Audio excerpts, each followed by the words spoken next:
Welcome to What's Left, the weekly political discussion challenging the mainstream left. I'm Eduardo Barca with co-host, teacher and socialist Andy Lipson, and community organizer and socialist Kenny Cepeda. We are online at what-s-left.webnode.com. Please subscribe, rate, review, turn on your notifications, and share your favorite episode wherever you found this episode. Thank you. Today we'll continue our discussion with John Klyczek.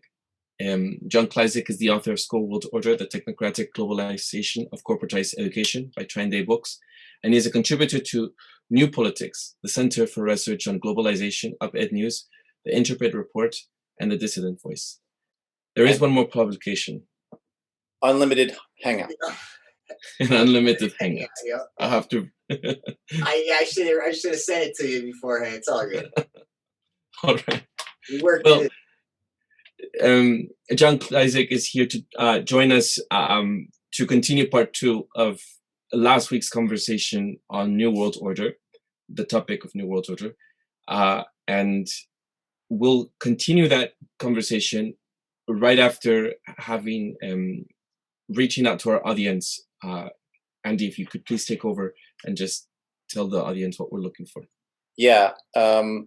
For the last few weeks, we've been asking any of our audience members if they themselves or if they know anyone who's had an adverse effect due to a COVID-19 vaccine. We're hoping to do an episode talking to some people who've gone through some of that. But people, we need to hear from folks first. And so if you are interested in talking more about that on a future episode, reach us at the contact information to our web node listed in the description below. All right. Well, I suppose then we'll go on and on part 2 on the topic of New World Order. You were going to maybe launch, Andy, with a question, or how did we? Yeah, Jake, is that all right, or do you want to say anything before I ask a question? No. Go ahead and jump in with a question. Yeah, so you covered a lot of ground. Last time you talked about global economics, global government, and global religion. I guess what you called those are the structural features of the New World Order, right? And today we're going to talk about the other side, which is more the implementation of the New World Order. So I had some questions that came up for me after listening around economics, and I'm probably going to break it up into 2. And I'm going to use Marxism as a compare and contrast. So first, Marxists would definitely say in terms of production is socialized and it's planned, right? They bring workers together and they organize them and they try to make them more efficient and more efficient.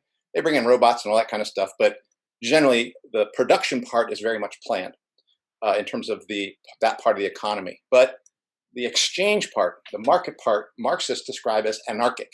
That essentially all these different production centers, whether they be multinational or national or local or whatever, all essentially meet at a market where they're hoping to get profits, but they don't know. And it's so in that regard, that anarchic part of the exchange part of the economy that Marxism sees is what is responsible for a lot of the mischief that we see under capitalism. So how would you assess that vision in light of, with how you see the global economy? Would you agree that it's an anarchic exchange place, or would you see more planning all across the board? I don't want to. I hope I didn't do this in the first episode, but for both as a review for the last one and this one, I don't mean to overstate the amount of central planning or the amount of centralized control in any of those 3 main elements of the infrastructure, the governance, the economy, or the ideology, religion. So there is that element that is essentially not totally controlled or able to be controlled, and I think I think you had mentioned like the boom bust cycles as maybe an example of that. And it's so to the extent that those elements can't be entirely planned and controlled, like with foresight, like, okay, we're going to go ahead and, do X, Y, Z, and then that's going to have this specific outcome. They sort of anticipate these boom bust cycles or some of the messier parts of it, and that in that process, if what they try to do is set up the situation where in a boom cycle, you basically, there's a lot of innovation, and so a lot of people jump in, and they basically build the infrastructure. I mean, think about like on the internet era, right? All these people like Wild Wild West doing your YouTube channels, doing all your different media, and then after you basically built a large part of this new market or this new infrastructure, then comes the bust. And in that process, right, the large companies, and in particular the engines of finance, come and swallow everything up, usually through a debtor-based capitalism, where when that bust cycle happens, companies, especially those that either didn't have enough capital or were on a bunch of loans, that they're going to get swallowed up and bought up, right? The real estate markets are a good example, like during the housing crisis, right? A lot of people would have got those subprime mortgages. You would have put a bunch of money into it, and then you lost your house, and guess what? The bank got it back, right? And so that element is not entirely controlled, but it is anticipated in a way where they tend to end up on top of the system, right? They get to buy up all the stuff and swallow a bunch of it. And because capital Marxists see it, the market and the exchange place as anarchic, that is how we understand the boom and bust cycle of the economy. It comes out of the system. It comes out of a system where you have planned production, but trying to get profits at a place where you don't know you're going to get profits. And because of that, it leads to this horse race where eventually you get essentially an overproduction as everyone races into the market to get the profits that can no longer be claimed any longer. And so then you get the bust. Then you get profits aren't made. Then production goes down. People get thrown out of work. The capitalists can ride that wave, but it is that cycle it's the anarchy of exchange that is responsible, in part, there's another reason to it, for the cycle of the market to go to a boom and to a bust, and then to a boom and then to a bust. So I also want to know if New World Order people had a way of explaining, or if they saw that boom and bust as a natural byproduct of the economic system, because Marxists do. So I don't know that they would see it as part of the the economic mechanism of capitalism itself. I think they would look at it as even something that spans any kind of economic system, even pre-industrial, like pre-capitalist. So your agrarian revolution, your feudalist revolution, and moving all the way up. And I guess Marx kind of does the same thing when he historicizes. I think that from a New World Order perspective, so to speak, they would look at it more in terms of not just anticipating like boom bust cycles in this engine of capitalism, but looking at like historical cycles in economic systems, but also the historical cycles of civilizations, right? And I'll give you two interesting examples. So there was a book. There's a concept that comes out of it. People have been talking a lot about it lately. My publisher has been talking about it forever, and I remembered him talking about it one of the first times I listened to him. And I want to say it's called Generations is the title, and it's something like the history of our past or something like that. But there's this concept in there called the fourth turning, and it talks about that there's these four different types of generations, regardless of your economic system. And it's more cultural, and it has to do with the roles that each generation plays.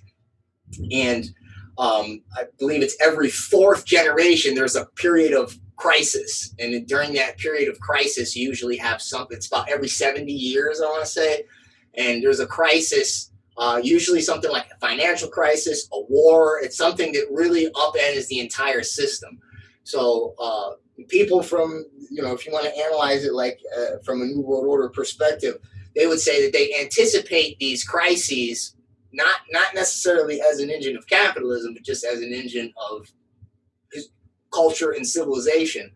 And knowing that those are going to come, right, they'll try to set up the market in a way where, right, the plebes, the proletariat, they're left with an empty bag and they get to buy everything up. And then you can also look at cycles like empires only last about 250 years. And if you look at where we're at right now in the United States, we're at both of those points. We're basically at the end of the cycle of an empire. We're at the end of that fourth turning. And so, right, you can see right now we've got the fourth industrial revolution. And so you can see that basically as an example of, right, they know this is going to come. So, right, we're going to set up this new digital economy. We'll make it, seem like this kind of laissez-faire thing at first. We'll let everybody build stuff. And then, when the time comes, they're going to hopefully, flip the system and change some of the mechanisms and sit on top of it. We'll probably talk a little bit about tragedy and hope today, and Carol Quigley, and he has a whole history of this. This book starts with like all the way back to, he traces capitalism back to the early shipping era, and basically the insurance companies coming out of shipping trades, and that being an extension of the banks. And then that's like the core of your early market revolution, your early capitalism. But even in like the United States and during the British Empire, he looks at cycles of capitalism, and I'm going to get them wrong in order, but it's something like you have like an industrial capitalism, then you have like finance capitalism, then you have monopoly capitalism, and I don't remember all the particulars of those two different systems, and I'm probably missing some. But in each one, they hit one of, it changes because you hit one of these crises in civilization, and all they really do is rearrange some of those mechanisms so that the risk is put off on the workers, and that, right, they get to basically buy up the assets and accumulate the profits. There's also, I'll just want to say one more thing, and it ties into the whole world religion thing and the occult thing. And there's a term that's used in some of the occult practices, and it's called order out of chaos. And so again, this ties into it's like a form of manipulating the Hegelian dialectic. So knowing that it's going to come, basically. Rather than just wait for it, right? Using these timelines, basically be involved in triggering it to sort of hedge your bets against, getting out on top of it. So, yeah. No, I think that's helpful. I just figured those were some questions that came to mind. And I just wanted to see how you would put those in terms of a new world order. And I do think those are alternative ways of looking at things. Yeah, I think I touched on that whole age of Aquarius thing in the whole New Age stuff too. I mean, that's another example, right? So, looking at the sky clock up there and looking at, right, as the houses, the astrological houses change. These are markers that, some people would say, some of these older societies, some of these older secret societies that, right, they've kind of had this concept in mind. Going back, looking at the empires from Sumeria to Acadia to Assyria to Egypt to Babylon, and then, to the Romans and so forth, right? Yeah. I'm good. Essentially, what you're saying, though, is that there is some anarchy, John, but the anarchy is only allowed to a certain point to then be controlled, and it's then that there is that control that by bigger players, right, that control this, that eventually don't allow for any more of the system to be able to be competitive enough in nature, because it still has to go according to the agenda of the New World Order. No? Yeah, right. So, right, knowing that, you can kind of think of it like when you have this crisis, if you've ever wrestled, there's something called a scramble, which is where neither person has a top position, neither person's in control. And if the crisis happens and nobody anticipates it and nobody's aware of it, that's a time for, the Chinese would say crisis and opportunity. They use the same character for the same term, right? And so, but knowing that that's going to happen, right? They try to set it up where, I like that term, a limited amount of competition, right? A limited amount of resources, a limited amount of freedoms or liberties that enable you to actually take advantage of the scramble during that crisis.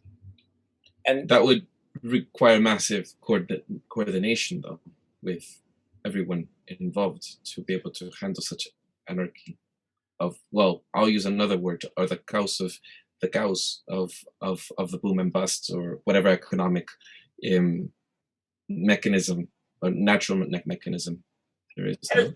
At a certain level, but if you think about institutions in a pyramidal structure, you really only need to control the trustees, right? And then the trustees are going to hand down the orders to the CEOs or the board, and then that's going to go down to the administrators, and then that's going to go down to the people on the floor at the job. And I just think about my own, teaching at the college.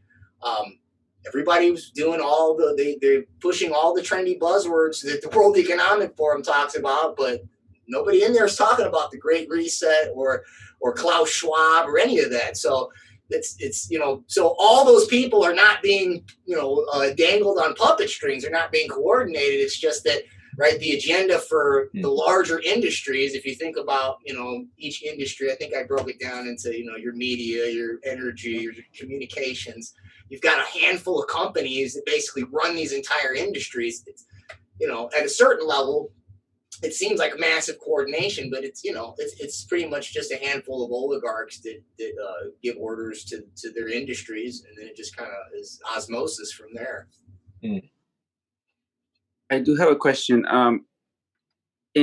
Is there some sort of set of values that guide this order, the New World Order, or the people that maybe take advantage of, the crisis? And so, I mean, why do they do this? Is this for the betterment of humanity, or for having order out of chaos? I'm just curious if there's any, what is the motivation, maybe? Well, if we want to look at what I believe is the final product, which is the most demonstrable, which is your transhumanism, and it's the creating the new human. So, I guess, I'm not in their heads, so I've thought about it oftentimes, do they really believe that, this is the good thing to do, to, get us all genetically, superior or whatever? They think they're going to help us by plugging in all these computers into us and putting us in the Internet of Things and the Internet of Bodies? Do they believe that when they tell us that? Or is that just is that just propaganda, and they know that they're really just screw jobbing everybody? I don't know what they actually believe about it, but if you want to boil that down to an ethic, that would be the ethic that, that for better or for worse, they think they are improving the human creation or the human condition by doing this, right? And they also would probably think something to the effect of they're the experts and we don't know any better, and so it's better for us if they would do it. So maybe something like that. And if you wanted to go the world religion route again, you could say that they're basically Luciferians, and you could say something to the effect of, when you look at the transhumanist stuff, you have several different. You got Sergey Brin and Larry Page, who say that Google, they want it to be the mind of God. You have Yuval Noah Harari, Homo Deus, God man. You have Ray Kurzweil, chief engineering at Google, who says that brain-computer interfaces will make us more godlike. You have the Way of the Future Church of Artificial Intelligence. And then you have the Sophia robot, which is Sophia is the goddess of wisdom. So they use religious iconography when they create this transhumanist technology. So, do they have some sort of a occult spiritual ethic? Maybe. Or maybe it's just, totally a technocratic thing, or maybe that's all just window dressing, and it's more like in 1984 when they're torturing Winston. O'Brien is torturing Winston and trying to basically get him back into doublethink, where he believes where he believes that he loves Big Brother, right? He's got to this place where he understands that, right? That it's basically a totalitarian society. And then O'Brien at one point basically says, like, well, you think he's like looking at him while he's torturing him. Oh, you think you got it figured out? He's like, no, you don't have it figured out. There's nothing to figure out. We just do this because it's power, and and we'll just keep doing it like a boot stepping on the face of humanity forever, is the quote. So I know that's several different options, but that would be a basket of theories about what they actually believe. That I couldn't tell you unless I got in their heads. And isn't that one of the reasons, though, that the eugenics notion is important, is because that often seems to be the framework that you talk about in terms of in the back of their mind, there's a set of people who deserve to go on forward into a better future. And then there's just a whole other set of people, generally a much larger group, that is kind of trash. And it doesn't really matter what happens to them. And that apparently, I feel like that's, it's racist, it's elitist, it's anti-human. But that is one of the things that I hear often coming up in New World Order, is each of these people is connected to a family where eugenics, or connected to a set of people where eugenics ideas were popular. And so that's another way that I would be like, okay, that set of people, if they were going to go in a transhumanist direction, they have one set of transhumanism for one set of people and another transhumanist outcome set for the rest of us.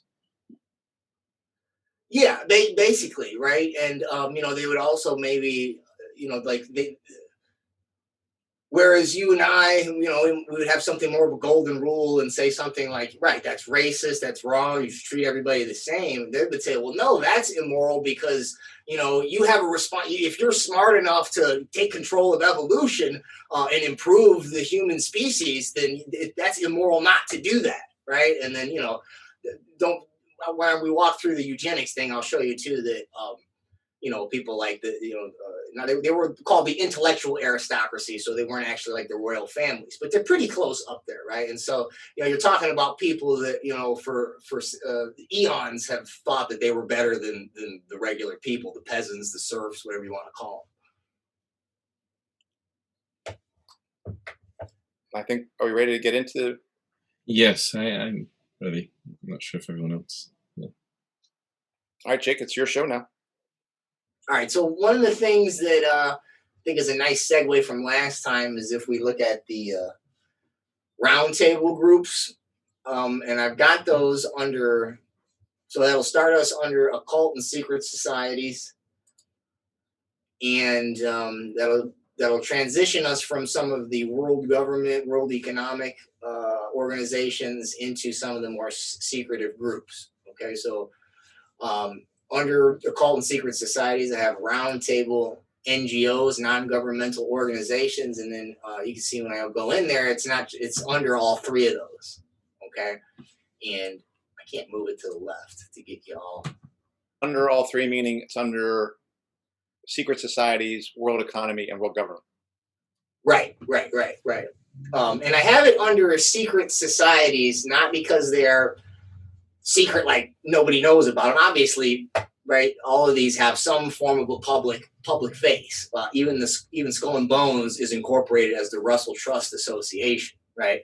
What makes them secret is that they don't record their minutes, okay? And they don't. Some of them don't record their memberships. So, in the roundtable NGOs, I got here the Bilderberg Group, Club of Rome, Milner Roundtables, Trilateral Commission, and then if I open up the Milner Roundtables, you'll see it's connected to the Rhodes Society, and then you'll see it's also connected to the Council on Foreign Relations and the Royal Institute for International Affairs.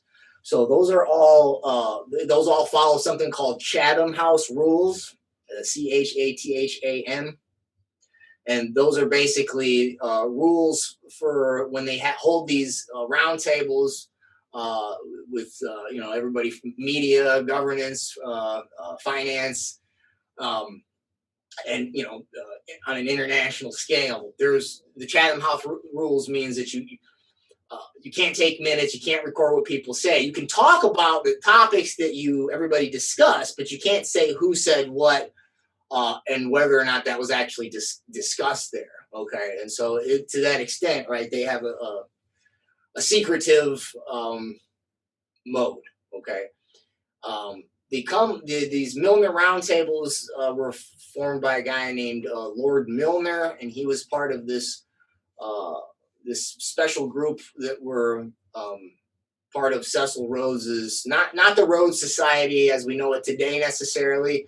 There was an inner circle that he called the elect, and then there was the Association of Helpers, and the Association of Helpers would be the public faces of these roundtables. But the elect would be like sometimes they're called the Cliveden set or the All Souls group, and that was Cecil Rhodes, Lord Milner, William Stead, Lionel Curtis, and there's others that I can't remember right now. This is all discussed in this book here, Tragedy and Hope by Carol Quigley.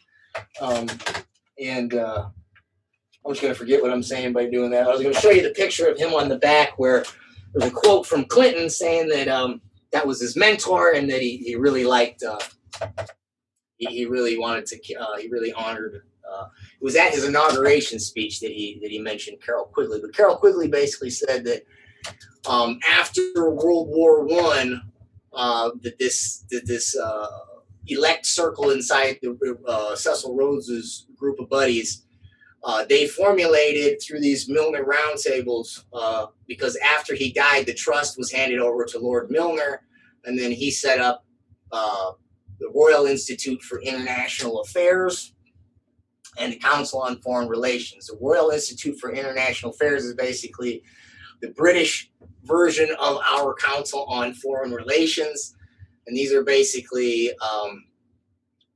these non-governmental organizations or these roundtables where you would have everybody get together and discuss foreign policy, right? And they would discuss things like, setting up League of Nations and other types of international deals. Okay, some people just to kind of illustrate the influence of the Council on Foreign Relations.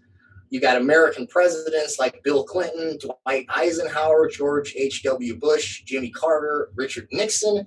Then you've got CIA and national security officials like James Woolsey, Allen Dulles, McGeorge Bundy. McGeorge Bundy, by the way, is Skull and Bones. William Bundy, Zbigniew Brzezinski. Then you've got U.S. military and Department of Defense members. So that's people like Elihu Root, Colin Powell, Edward Mandell House. That was one of the main advisors to Woodrow Wilson during the formation of the CFR and the Royal Institute of International Affairs. You've also got Dick Cheney, Bill Cohen, Paul Wolfowitz. You got U.S. Congress members like Christopher Dodd, Dianne Feinstein, Bob Graham, Joseph Lieberman. You've got American media like Dan Rather, George Stephanopoulos, Tom Brokaw, Jim Lehrer, Barbara Walters, Diane Sawyer, Steve Ratner, Bill Moyers, David Gergen. David Gergen was at Bohemian Grove, and we'll get to the Bohemian Grove later. Then you've got American financiers and members of the Federal Reserve, including Averell Harriman, Skull and Bones. Then you've got Alan Greenspan, Paul Volcker, Paul Warburg, who set up the Federal Reserve System, George Soros, Timothy Geithner. He used to work for the IMF. You've got Larry Summers, John J. McCloy, Michael Bloomberg, David Rothkopf, and then I've got a whole list of people that were in the Obama administration because I wrote this piece back when he was in office. I won't go through all of those. You've also got secretaries of state, Henry Stimson, Henry Kissinger, Condoleezza Rice, John Foster Dulles. Charlotte used to take dictation for John Foster Dulles when she worked in the State Department, by the way. It's just an interesting little factoid. And then you've got several Rockefeller family members. So David Rockefeller Jr., Jay Rockefeller, Nick Rockefeller, Mark Rockefeller, Stephen Rockefeller. All right, so that's a very, very abbreviated list of very influential people in the Council on Foreign Relations. I don't know a lot about the members of the RIIA, Royal Institute for International Affairs, but right, going to be the same thing, but just plug in people in England. Okay, and should I pause for a second because I feel like I'm just yeah. Yeah. So just to be clear, what you are describing here, and this is just one set of places that are kind of, it's not like they're off the books. That is, people know about the Council of Foreign Relations, but what you're describing are bodies where different sets of people who are in places of decision-making power can convene to collaborate and discuss how things could happen. And the thing you're just to say, look, there are these institutions, there are these places where people meet. And secondly, when they meet, they go by these rules that essentially say we're not going to keep minutes. We're not going to really allow the discussions to be brought out to the open, because it's going to be done in the Chatham rules, or no minutes. And I guess the people who are there said there. I'm not sure what else you said about it, but they can only refer later to some of the subjects that come up there. But is that what we're talking about here? Not just with the Council of Foreign Relations, but in all these areas of secret societies, we're just talking about essentially on the books and sometimes off the books places where powerful people meet in ways that we are not often told about. Right. So when they have their meetings, okay, so like CFR has the Foreign Affairs as their publication, and I used to have a subscription to it, and I don't have it anymore. But so I guess one way to think of it is whatever they publish is after they figured out how they want to present it to the public in a way that's going to get us to go along with it or like it, right? And it's always moving towards globalization. It's always moving towards more international interdependence, right? And sort of making those lines on the map less and less relevant, right? Making those economic trade agreements sort of override any domestic elections and things that you'll have. So the stuff that's off the books, that's not where they don't record the minutes, that's probably where they discuss things in a very open way to say, like, well, if we say it like that, that's not going to work. And then so there is still a public face, but right, as I just noticed there, I mentioned, right, you have intelligence, military, media, Department of State, presidents, right, all getting together and having a discussion, right? They're not just talking to their own departments, they're not just talking to their own constituents, right? They're talking to themselves as their constituents, right? I mean, and if you just look at that as its own group or its own club, that's a very different picture than what they give us when they talk about this agency is for economics, and this agency is for health, and this agency reports on the media, right? And so when you have all these people there, there's, I don't want to call it necessarily collusion, right? But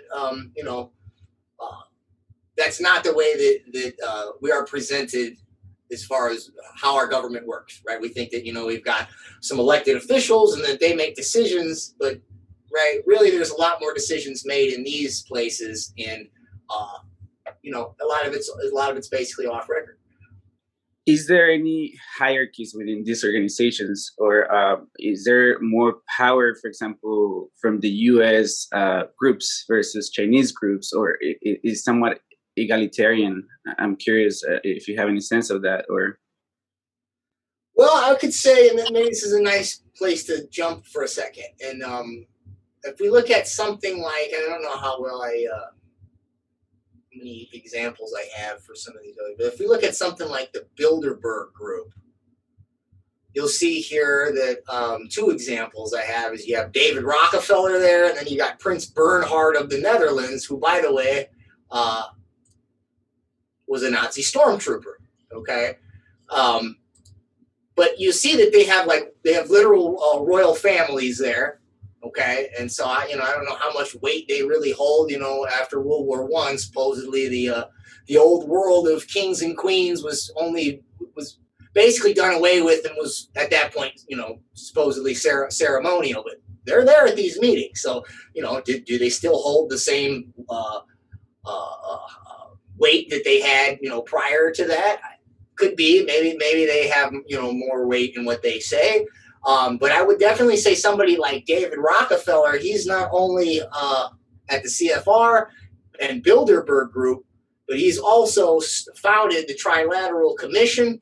And if I did it right, yeah, it's part of the Club of Rome as well. And then he's got his foundation. He funded the Nazis. He's got his eugenics organizations. So definitely, in as far as America is concerned, I would say the Rockefeller family is pretty high up there. And then, you know, maybe some of your royal families are far up there as well. You know, that's about as much as I could say as far as is there a hierarchy. But one thing you also asked is like other nation states. Now, something like the Trilateral Commission, that is actually it came up in the 70s. It was set up by both David Rockefeller and Zbigniew Brzezinski, and Jimmy Carter was part of that setup. And that was a partnership between not just Europe and the United States, but we added Japan into that mix. I don't think Japan was in the mix in the CFR or the Royal Institute of International Affairs. That was largely what Carol Quigley called the Anglo-American establishment. So like a merger of the United States, and the North American powers, and Western Europe. So you know, it's possibly that you know, the Soviet blocs might be in some competition. But you know, I wouldn't know more than that. The only reservation I would have with that is, you know, I've gone through Rockefeller Foundation documents since it was founded in, I think, I want to say 1914 or 1913, one of those, and they were funding building up like the medical system in China from day one. And there's a note, there's a New York Times article in the 70s where David Rockefeller praises the Cultural Revolution, says it's the greatest achievement in humankind. So, you know, although they're not at, you know, at some of these meetings, it seems to be that there's a lot of, that these Western powers put a lot of investment into some of those other communist states. And so, you know, maybe there's other connections through other means. And now we're kind of getting to this, maybe sort of like the specifics of where you might see the power centers being. Like Marxists will talk about a capitalist class, and Marxists will talk about nation states, and particularly the dominant nation states as still sort of representative of a capitalist interest in expressing some kind of competition between the, say, U.S. and China, or U.S. and the former Soviet Union, or what have you, but even U.S. and Germany. But here, I think what you're kind of getting at is, first of all, presidents, they represent they're figures in this thing, but they're not going to help you understand the continuity of policy that is underneath it, that other people would have called the deep state, that kind of runs the show. No matter what president you fill in there, Obama, Clinton, you're going to kind of have a continuity. And some people said, oh, no, it's the military-industrial complex and things like that. But I think the New World Order would look more to these long-term families, right? Like as representing the deep roots to, if you wanted to understand who's really running the show. It's not like Rockefeller doesn't have to deal with Wolfowitz, or doesn't have to deal with Cheney, or doesn't have to even deal with Trump or Biden, but the Rockefeller family represents a deeper root into the power and into understanding the direction that power plays itself out globally. Even, you're saying, is that am I understanding that properly? Yeah, and you know, so you could almost think, I mean, we don't have royalty in the United States, but if you had to pick a family, the Rockefellers been in power for over 100-something years at least. And that also ties with so if you think about old money families, technically Rockefellers would be considered new money. Like old money families are those royal families that go way back, right? And this can kind of give you an insight into how, you know, I mentioned these planning for these 50-year cycles, 70-year cycles, 200-year cycles. Well, if you're a royal family, you all have been keeping, you know, genealogies and historical records for literally centuries, right? I mean, like, it's not inconceivable, right? And there's a quote. I just want to read this. This is from This is David Rockefeller's memoirs. Okay, this is in a chapter called Proud Internationalist. It's on page 405.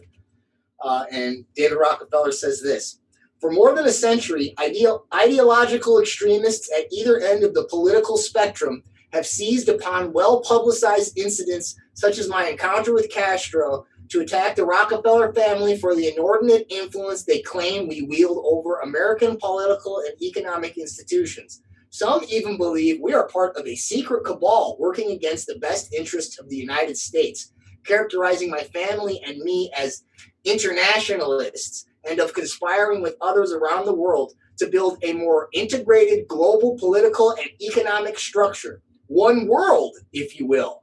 Here's the kicker part. If that's the charge, I stand guilty and I am proud of it. In his own words. You know, and you could say he's being tongue-in-cheek, but, you know, who was tongue-in-cheek about that when you literally are doing that? And then the other thing you mentioned was like military-industrial complex. In these memoirs here, he was military intelligence during World War II. Okay, and so that was how he made some of these connections across, you know, with the Soviet bloc and stuff like that. So, you know, not only is he industry and at these roundtables, but he literally has connections to military intelligence. And then his Percy Rockefeller, I don't know, it's his nephew, or it's John D. Rockefeller Jr.'s nephew. But Percy Rockefeller is Skull and Bones. All right, and so then they're directly connected to the occult secret society. So the Rockefeller family is connected to all of that right there. Okay, and then I guess I should add here that in the rest of this chapter, Rockefeller explains how he set up the Bilderberg Group with Prince Bernhard of the Netherlands. And the Bilderberg Group is the most influential, the most powerful of the roundtable groups. Specifically because the other roundtables, the CFR, the RIIA, those groups are largely representing Western Europe and the United States, so the Anglo-American establishment. Now, the Bilderberg Group does still tend to have a high concentration of attendees from Western Europe and North America, but then they also have attendees basically from the entire world. So that includes members from China, Iran, Iraq, Israel, Turkey, Palestine, and then they also include attendees from the royal families of Europe, including the royal families of the Netherlands, Spain, and England. And then in recent conferences, they even had attendees from the Vatican. And then if you want to learn more about the Bilderberg Group, you can read a Trying-Day book authored by Daniel Eschelin entitled The True Story of the Bilderberg Group.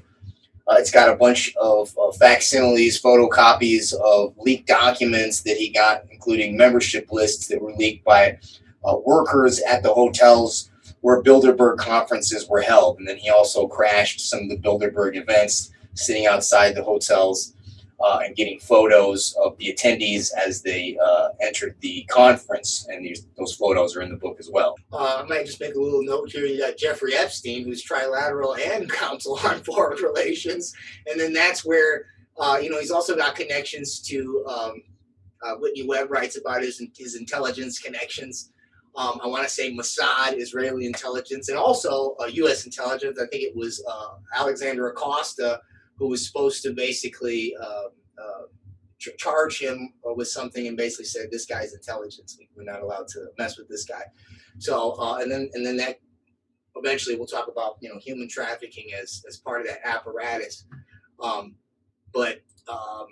Yeah, we can go to Skull and Bones. That could be a nice segue. I was going to mention something a little bit about Club of Rome, but that'll come back up when we talk about eugenics and Malthusianism. So you want to go to Skull and Bones? Yeah, because that's more in the occult area. Is that right?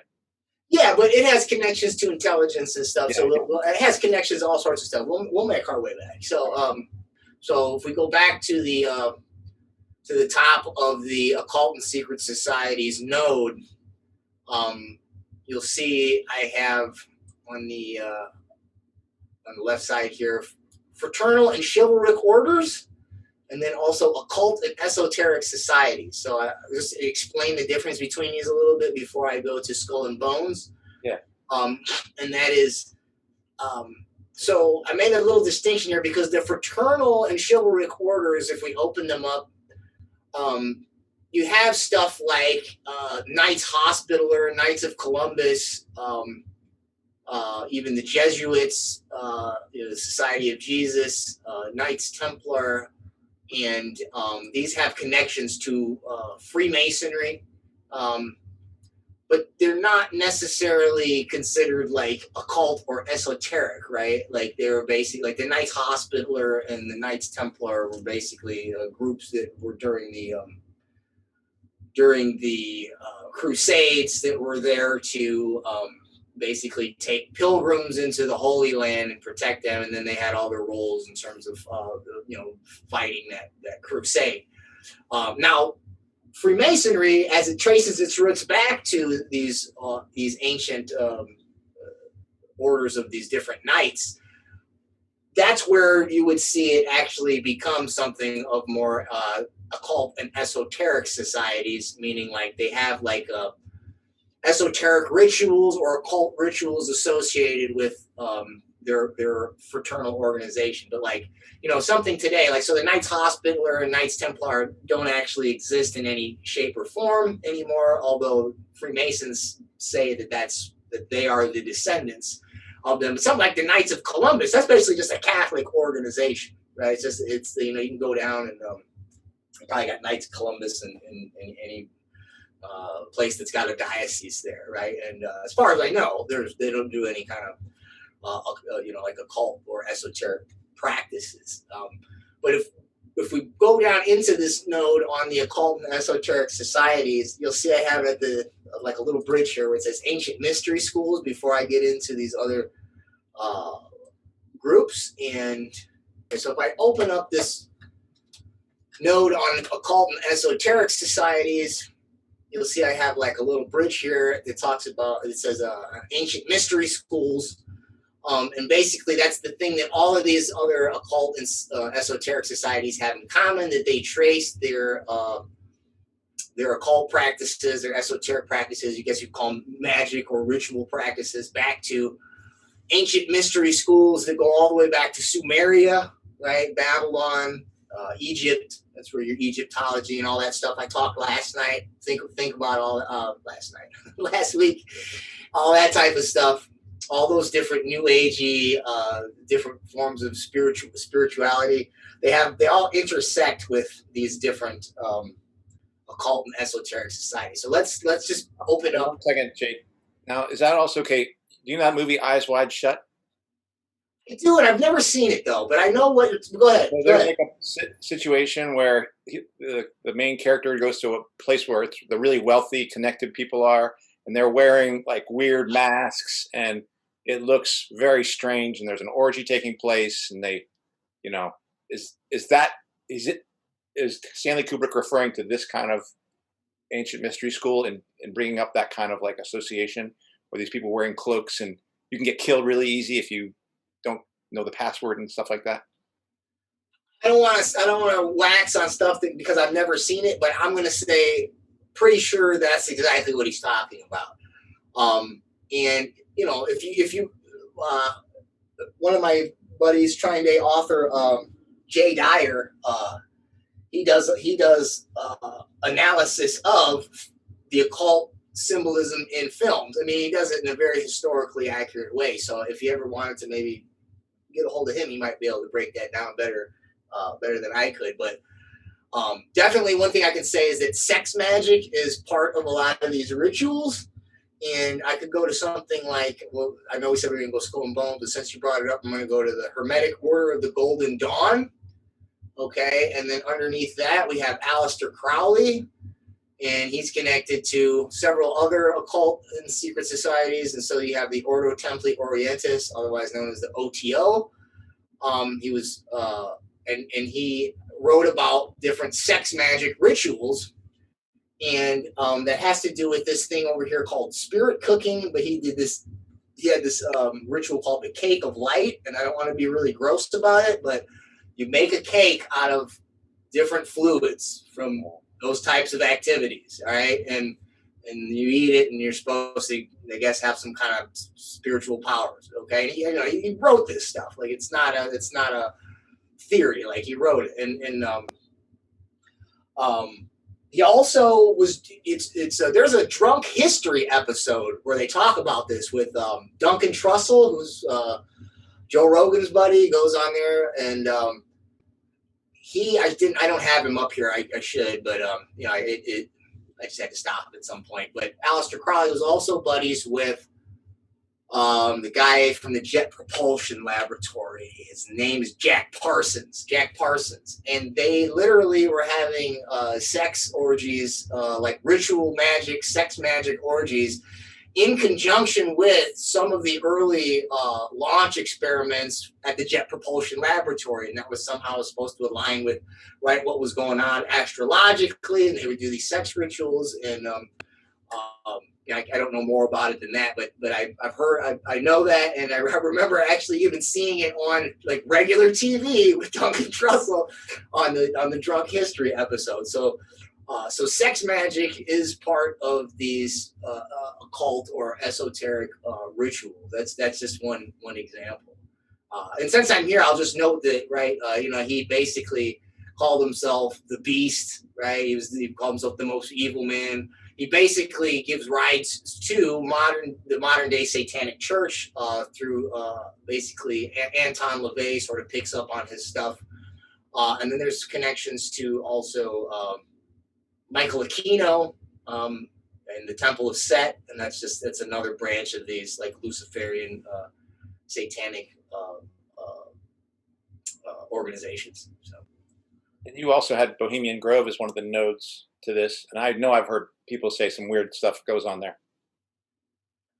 Yeah, actually, that's an interesting one. How do I get there? If I go back up to the mystery schools that I can get here, I don't think I have a lot in here, except that members of Skull and Bones have popped up there. Actually, here's an interesting book on it right here. This is by John Ronson. It's called Bay.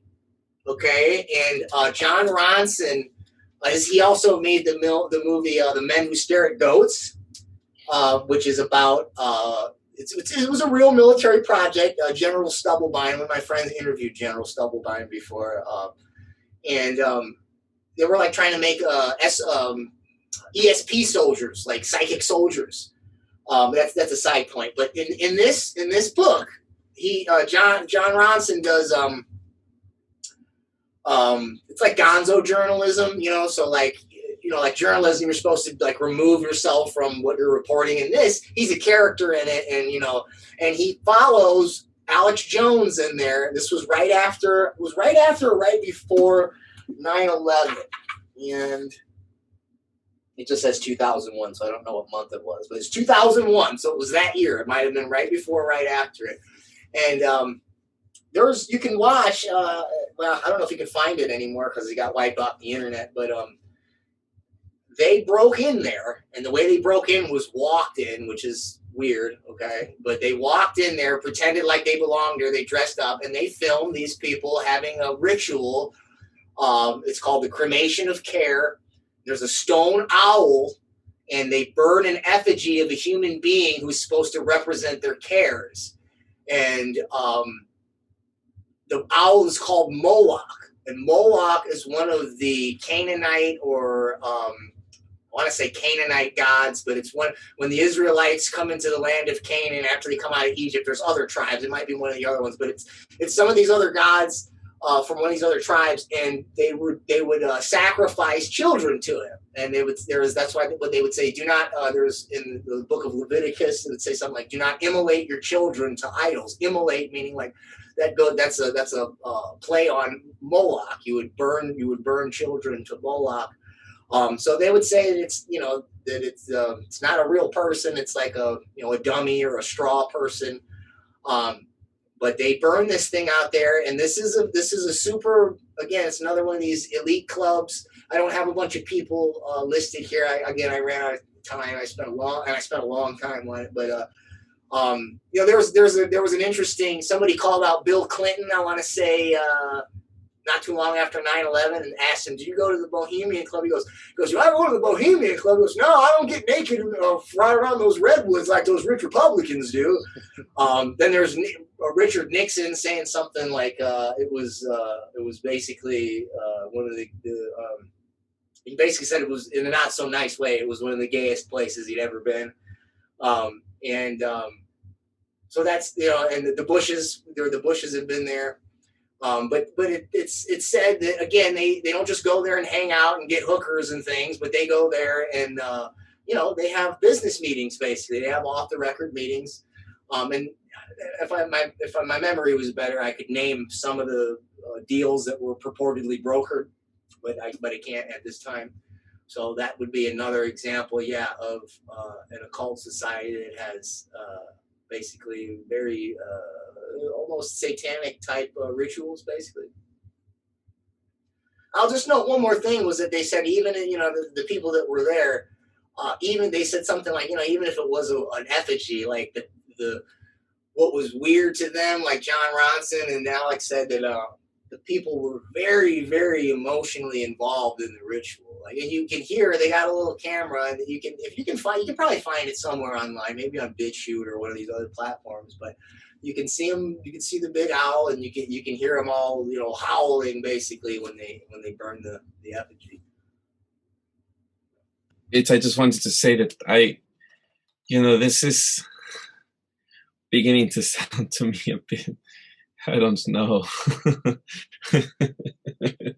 But, there's the film that I watched years ago for the first time called The Purge, and the Republicans were doing something where they were sacrificing one of the Democrats. I don't know, one of the people. And I always thought that was sort of very, very extreme fiction of what our country or our countries at the very top of the hierarchy of government could do. I thought that was just very fictitious,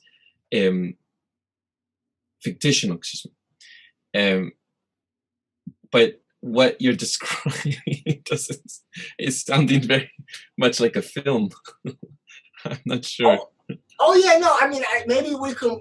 What I'll try to do is find some of these clips so you can splice them in, so you can actually see some of this stuff. But that's why I know Andy hates it when I pull my books off the shelf and then put them onto the camera. But I'm in the realm of, like you said, it sounds extremely crazy. So I just want to show you, I have books on this stuff, from basically primary sources, right? The guy was in there, and they got a film of while they were there. Well, what you mentioned was another. I just want to touch on this. So you mentioned Eyes Wide Shut. That's Stanley Kubrick. Stanley Kubrick's first movie was Lolita, right? And that's the Nabokov book, which is basically about a pederast. Yeah. And then, if you've ever watched The Shining, right, and if you've ever seen that, there's a lot of very subtle stuff in there. But if you might remember, when at some point when the ghosts are starting to pop out, he goes in one of these rooms, and he opens the door, and these people have furry masks on, and they're engaged in fellatio. And remember, these are rich elite people here, and at some point somebody got murdered there, which is why the ghosts are there. So what do you have there? You have basically rich elites in sex rituals killing people. And basically, all those elements are there in both of these movies. And this is a theme that's in a lot of his movies. And when we talk about Freemasonry, he also made the movie Space Odyssey 2001, which is basically a transhumanist movie, way before its time. And I'll break down the Masonic symbols in there. So I don't know what Kubrick's background is. I've heard people speculate, but I've never bothered to verify any of it. But I can tell you that the themes in his films, which are pretty consistent throughout, across the wide spectrum of films, that you can trace those to historical, some of these things, like Bohemian Grove and some of these other rituals that's associated with sex magic and stuff like that. I suppose what does sex magic, if you can just indulge me for a bit, what is sex magic's intention or purpose, or how does it? I'm guessing that, and I don't know, but I'm guessing to some kind of power, or to either the Gnostics.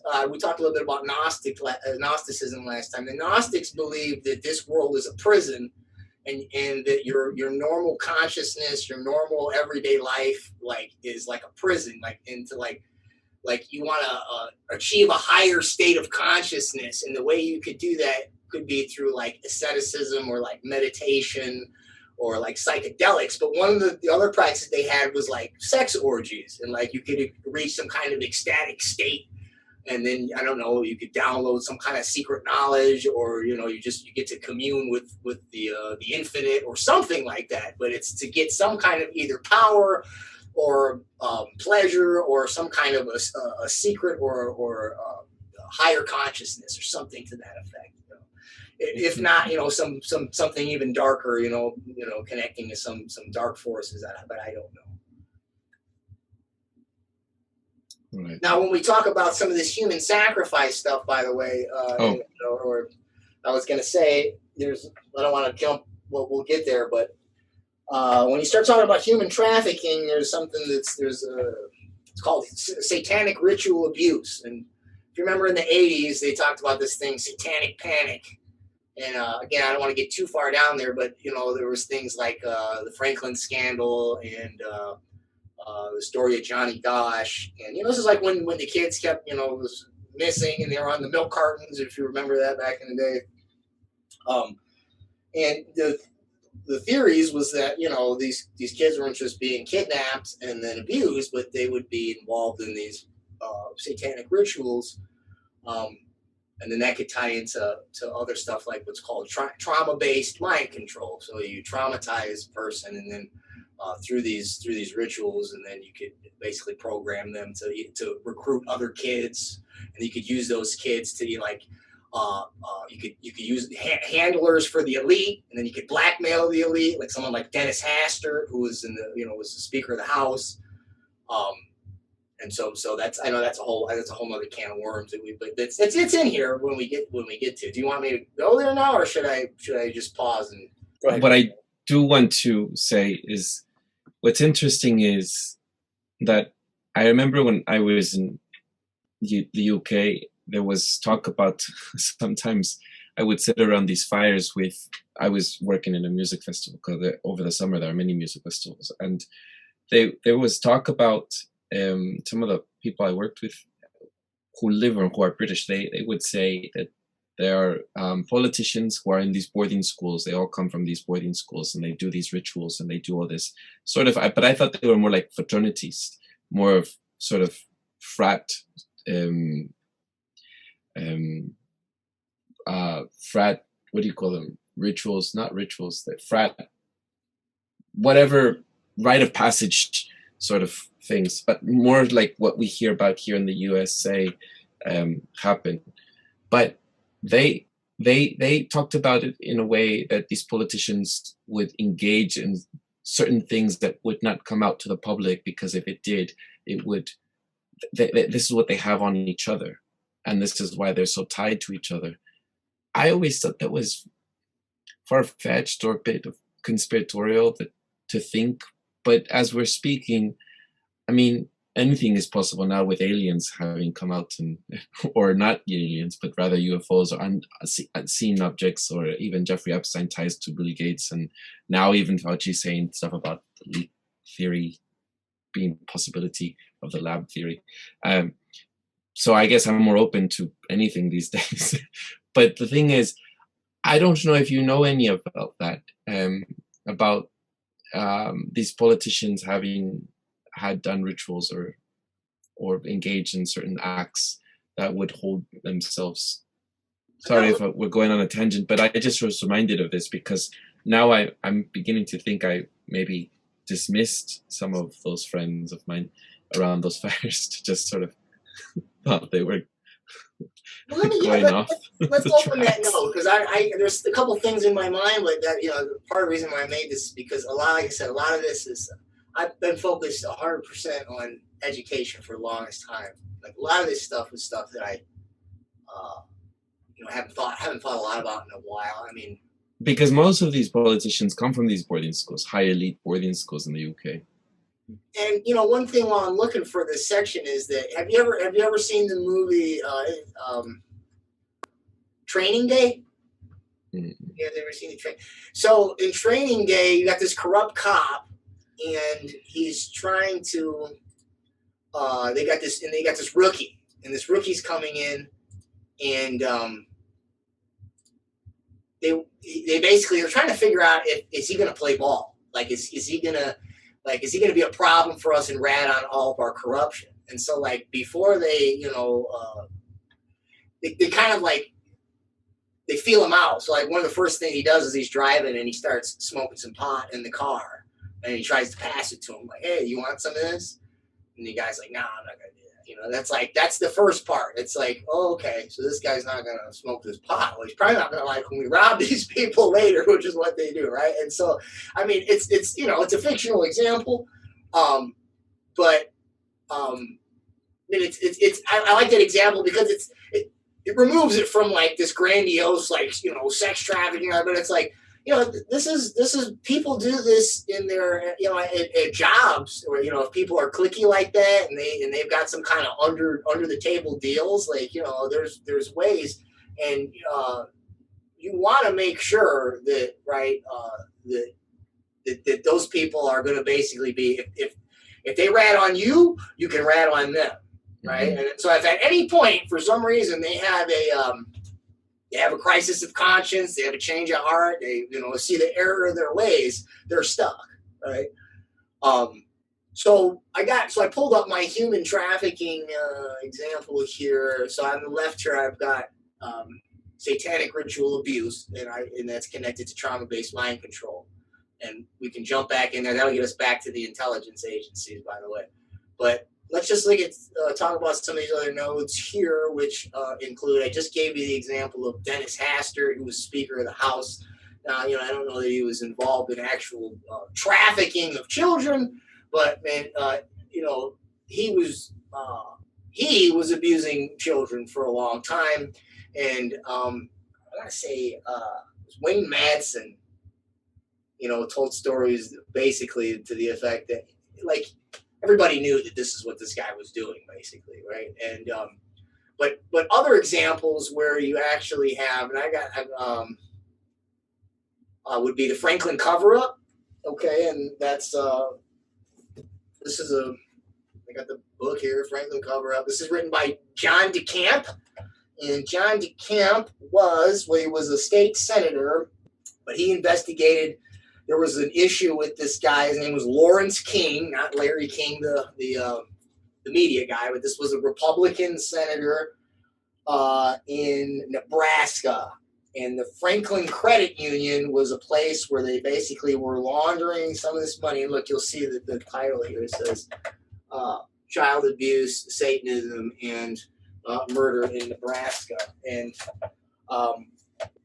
this was going to come out in a documentary called Conspiracy of Silence in the 90s. It was supposed to play on the Discovery Channel, and it never aired. And people eventually, somebody got a copy of the tape, and it was leaked onto the internet when in 2000, around then. And you might be able to still find a copy of it, but it trails John DeCamp, and he goes through his investigation. I don't remember a whole lot about it as far as particulars. I just know that there was one of the children that was a victim. His name was Paul Benassi, and that. Long story short was they had a few of these kids to actually witness. What had happened was, this is how it had happened. There was some funny business going on with the credit union. So there was this investigation going on with the credit union. And then stories kept popping up where kids were saying crazy stuff about like these satanic sex abuse rituals. And then John DeCamp somehow pieced it together. He got some of these kids to actually witness and testify. And some of them, I don't know if they got them to recant their testimony and then they ended up in jail or in trouble, but I don't think anybody actually got in any serious trouble for that. But that's like a well-documented example. Then there's also another book by Nick Bryant. That's a Trine Day book called The Franklin Scandal, where it's just his investigative reporting on the same topic. So Nick Bryant's an award-winning BBC journalist. I want to say BBC. So that's one example. Obviously, we have Jeffrey Epstein here, and probably don't need to talk too much about him. I think y'all are pretty familiar with him, and I think we touched on him. Do y'all know who Jimmy Savile or Savile? Sometimes people say, I say Savile. I don't know. I really don't know how to pronounce it. He was in Britain. Yeah, he was Britain. He was like a DJ, disc jockey for some TV shows and or radio, and he was buddy with the royal family. And this guy, not only did he abuse kids, he was into like necrophilia and stuff like that, and that's on record. And so there's your British example. And then another example here is the Sankt Gallen Mafia, or Saint Gallen Mafia, and this is an area I don't know necessarily. Well, no, I do, because this has ties to the Vatican. In particular, Cardinal Theodore McCarrick. Theodore McCarrick was one of the main people that basically one of the main culprits who I want to say exposed, like he exposed it, but he's the one that basically got caught, got exposed by a guy named I want to say Frank Grimes, but I feel like that's a Simpsons guy. His last name is Grimes, okay, and he blew the whistle on what was going on. He was abused by McCarrick for a long time, and he basically said that St. Gallen is in, I always get them mixed up, Switzerland or Sweden. I want to say Switzerland. Most likely it's Switzerland. And that's basically, there was other clergy there that basically engaged in this, and the fact that they carried that guy who was was a young boy at the time would follow McCarrick around there. I mean, you're basically trafficking, right? Like you're not even allowed to take a minor across borders. Like if you do that and they're not your kid or your nephew or somebody you're related to, that's basically trafficking. But definitely there was sex abuse going on there. So I gave you a British royal family. I gave you Congress people. I gave you military agencies, and I gave you religious organizations, right, all involved in different forms of basically human trafficking or sex trafficking. Now, I also had, here he is. So if I go to Theodore McCarrick, he's been at World Economic Forum meetings. All right, and so that gets us right back to our world government organization. Right? What I guess I would ask is, yes, I believe this kind of stuff goes on. I believe this stuff goes on at elite levels.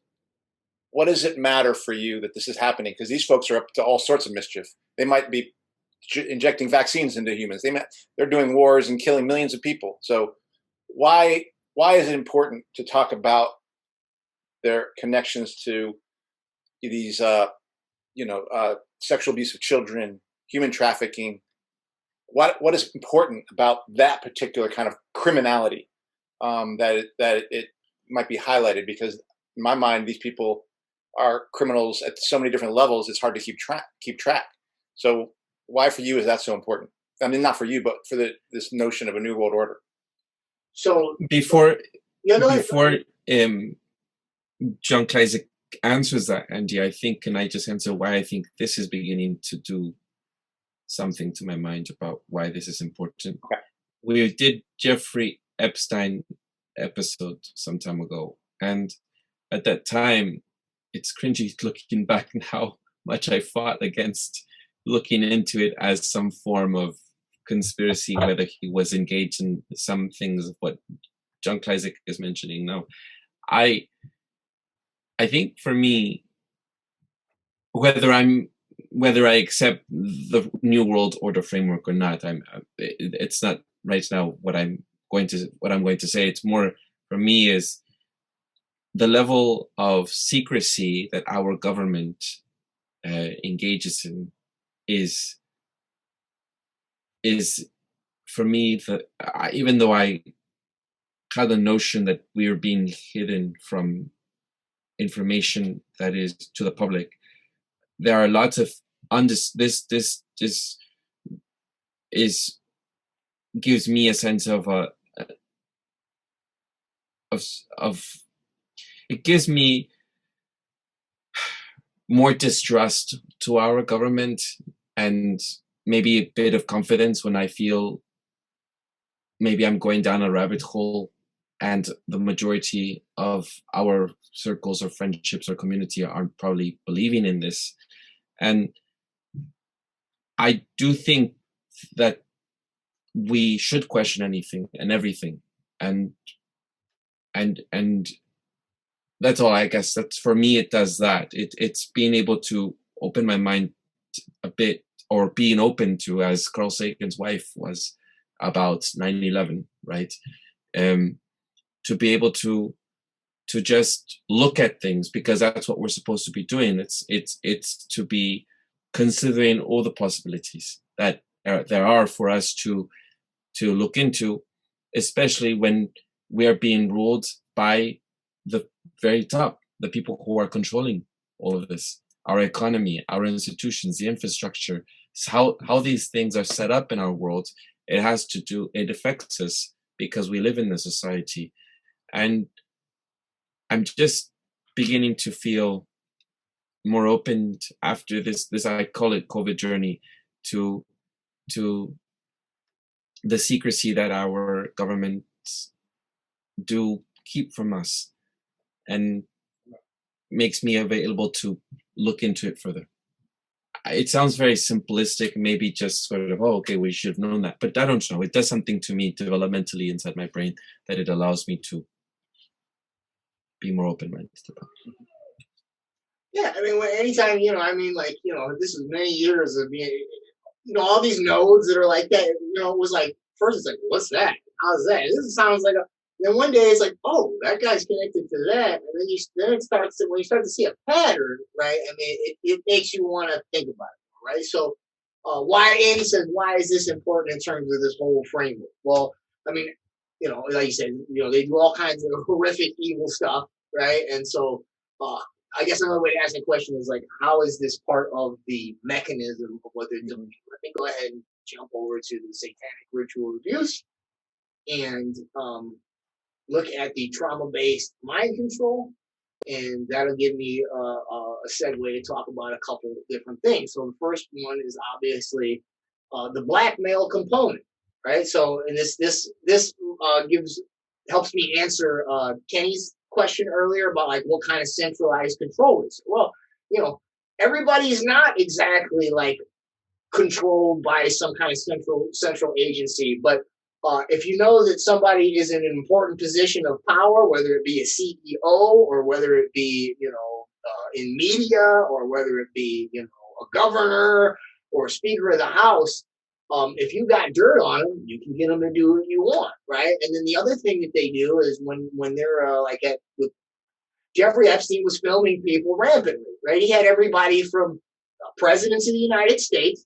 He had Prince Andrew royal family. He had connections to Saudi royals, and he had connections to Israeli officials. All right, so he's got connections to all these really important people, and he's filming.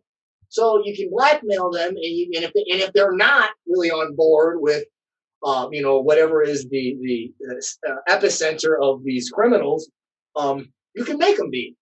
And then the other thing you can do with that is you can use that stuff.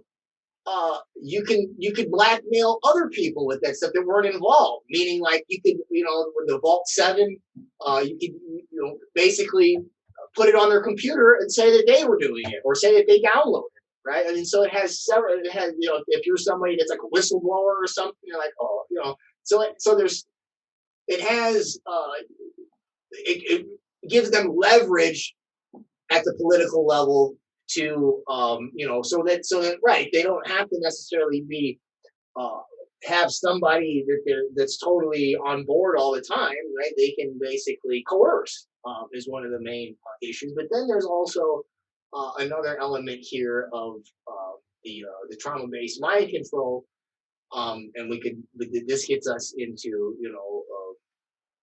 we could look at some of the CIA connections here, but right, they were looking at ways to basically not just make Manchurian candidates and stuff like that, but when they abuse these kids, you can basically get them to this is what Ghislaine would do with these girls after they aged out at a certain age. She would get them to then recruit other kids and to sort of like get more fodder for this blackmail operation. And the other thing I imagine, and this Eduardo kind of touched on this, because you said it in training day, is you could also see this as sort of a hazing system for generating elite consciousness and an elite culture that would basically be brutal, that would be, anti-human, and would, if you knew that this is the kind of things that you were going to have to do in power, like the idea that power corrupts, it's not just the fact that power corrupts. You often need to create a system that helps grease the wheels for that sort of corruption, not just in terms of criminality of money, but the willingness and even the appetite for doing some really awful things. Because we've seen that in the political system, where people go from the Board of Education to the Board of Supervisors to mayor. We watch in the political system as people become changed. They might have been activists. We see them be hazed by that system. And that's a behind the scenes system, but it's a fairly open system. This is what you're describing, is a very much behind the scenes system, how to make an elite class, if you will, that's prepared to do what it needs to do to do the work. And if you're not prepared to do this, then we'll certainly make sure you don't say anything about it if we try to get you some way through it. And I've even heard that people say that Bill Gates' current difficulties are kind of a reminder to him of, don't get it twisted, you don't run this show, because one would imagine you would describe Bill Gates as part of this kind of coterie. Oh, well, yeah, I mean, Whitney's recently written an article about lots of connections to Epstein, right? And, it's right. It's not just to breed or to inculcate a culture of like cruelty and domination of, other people. But, he's talking about stuff like the cake of light that I mentioned earlier. It's also about like getting rid of any normal sense of morality or ethics, to where like not only it's not enough to like, can you dominate other people, but could you do really gross stuff? Like, do you have, like, to them, that is the true morality. That's like, it's about willpower. It's not about any kind of an ethical consideration of either other people or like, just your own sensibilities of like what is, gross and not right. And so, right, you need that to not just, start wars and bankrupt people, but to like literally right now, just scramble, just do wild experiments with human biology. Right? Right. And just to put because soldiers in war, when they went to Vietnam and they had to do all sorts of awful things, and this happened to soldiers in Afghanistan, it messes them up. And what you're describing is there's an intentional. So that is a system where it's like, okay, we're going to have you go out there and do some awful things in our name, in the name of the United States, or the name of the capitalist class, or in the name of these clowns who are part of these sort of systems you're describing. So they recognize that they have to like get people to recover, or like they'll offer a SOP to help these soldiers recover from the damage that is done from some of the awful things they have to do, when behind the scenes, these rulers are literally being trained to be awful, and you're not supposed to recover from it. It's like, this is the training. Yeah, and in these elite families like this, like it's not, aside from like the elite club, where it's like, we got to make sure that, because at some point they might just be really disturbed and grossed out and be like, I'm done with this. So you got to make sure they're blackmailed. But you're just talking about within one of these families, like the trustees and the trust funds. It's not like, oh, you're my kid, and so I love you no matter what, and you're my offspring. You're gonna care. No. They'll give they'll give the trusteeship to a stranger who's going to carry on their agenda before they give it to a kid that doesn't want to be part of that. Like, yeah, it's all in or nothing. I do have a comment. So obviously these rituals have an indoctrination, part of all this, right, for the people that belong in these groups. But these rituals sound so fantastical, right? Like they're so extreme that it's so hard for an average person to believe these things are happening. And those people who maybe are more inquisitive and actually run with their, conspiracies, because you have to be conspirational to think about this stuff and dive into this. These people are dismissed as crazy, right? Because these acts of, savagery that they have to engage in to be part of these elite groups, are just outside the realm of a normal average person. I don't know if you have any comments about that, Jake. Yeah, I mean, you're 100% right. I mean, like, who has, this is what people think. Like, I would never do that, so nobody could ever want to do that. And I don't know anybody that's even close to that crazy or close to that disgusting, right? So it's like the only place I've ever heard of that is on that Stanley Kubrick movie, right? But again, so yeah, I mean, so yeah, that's totally understandable. But these people live. This is why it's a secret society. I used to think about, like, why do they call it a secret society? Like, why do they call it a secret club? Like, because the secret, like, cause, I'm like, this is, they go with their little places, their little lodges, and they hang out, and but it doesn't end there. Like, they get to walk indoors that me and you don't get to walk into. And these people, they live in circles. They don't just have little clubs where they hang out. It's a different world, man, and it's a different ethic, and you can't really understand it based on your common experience, By the way, I think I heard a rumor that somebody said Stanley Kubrick was actually killed because somebody thought he got a little too comfortable with getting this stuff out, not just in code, but in literal form. I remember hearing that. I've heard that. He's rubbing elbows or was around people that, probably were, at least talking about some of that stuff, right? So. And maybe this is, for me, like a segue to, the black ops mechanism, right, of enforcement of this order. Because, like, we talk about Jeffrey Epstein. We've talked about the CIA and the role they've had in his, the links that they have. Do you think this is maybe a good segue to that? Yeah, I mean, we're kind of there too, actually, because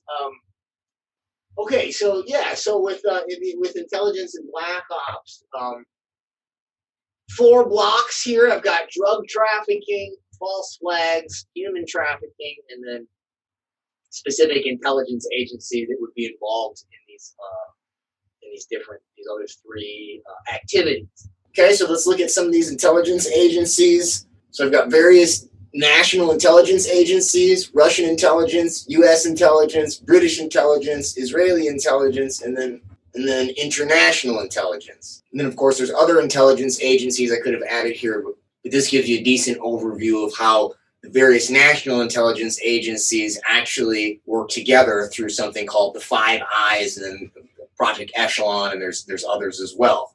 So let's just look at some of the national intelligence agencies. So for British intelligence, you have Defense Intelligence, Secret Intelligence Service, that's MI6, Government Communications Headquarters, that's GCHQ, and then Secret Service, MI5. So let's go back and take a look at U.S. intelligence. So under U.S. intelligence, I have Defense Intelligence Agency, Federal Bureau of Investigation, Joint Intelligence Objectives Agency, JIOA, Military Intelligence Corps, U.S. Army, National Geospatial Intelligence Agency, NGA, National Security Agency, NSA, National Security Council, NSC, Office of Naval Intelligence, ONI, Office of Strategic Services, OSS, that is the precursor to the Central Intelligence Agency, or CIA, and then there's U.S. Army Counterintelligence Corps, CIC. Israeli intelligence, you've got three main branches here: Amman, Mossad, and Shin Bet. And then the last one, Russian intelligence, I just have KGB under that. Although I'm sure there's more. All right, now if we take a look at international intelligence, I've got two programs here, Echelon and the Five Eyes, which integrate or collaborate the intelligence networks of some of the various agencies I just showed you. The Five Eyes is a collaboration between the intelligence agencies of the United States, the United Kingdom, Canada, Australia, and New Zealand, and it has its roots going back into intelligence partnerships between the US and the UK during World War II. So again, stemming out of the Anglo-American establishment. And then later, the Five Eyes would set up something called Project Echelon, which expands those international intelligence networks by incorporating commercial surveillance through telecommunications companies. So surveilling and spying on private communications through telecommunications companies. Okay, so this is just a small sample of the various national and international intelligence networks that facilitate some of the black ops that we're going to look at. Both the drug trafficking and the human trafficking actually kind of have, I don't want to say a false flag component, or a better way to say this is that all three of those have basically have the component of manipulating the Hegelian dialectic, and you can in ways that all the throughout history, but you can see how it can relate to anticipating the cycles that we talked about earlier as well. So what do I mean by that is that for the human trafficking, we already kind of talked about it, right? I mean, like you have the actual the black market of human trafficking, but then you have also the blackmail operation, right? And so you can use that to also manipulate other outcomes, right? It has another purpose other than just engaging in this disgusting criminal act. Same thing with drug trafficking. Drug trafficking, right? That's very profitable, right? You can create a slush fund where you can have basically black money that you can pump into other false flag operations, or funnel it back into human trafficking, or use it to blackmail, or rather bribe politicians or bribe other important people. But then, if you think about the drug war, and a perfect example is the story of Gary Webb and the Iran-Contra affair, right? That is really what has one of the first things that got our national security state, our police state, started. So I should also mention that, right, under this black ops intelligence block, you can also think of this as a mechanism to create the national security state apparatus, which fits into the world government and the world economy, right? It's certainly part of the world government because, right, it becomes law, right? So you get a bunch of, like in the case of Iran-Contra, you bring the cocaine over here, you put it into inner city neighborhoods, it creates a bunch of violence, that's the problem, or the problems of drugs, reactions to violence, solution is cops, right? Or thesis is the cocaine, antithesis is the violence, and the synthesis is, right, of basically SWAT teams and a police state. And then from there, later on, we can jump in and look at some of these false flags. When you get into the false flags, and you have other crises that facilitate more national, anti-terrorism bills and things like that, and that just builds on the earlier police state structure. So again, there's two layers to both of those, right? They can be used for their own purposes in creating slush funds and black money that you can use to bribe and manipulate, but then also you can create other crises that you can therefore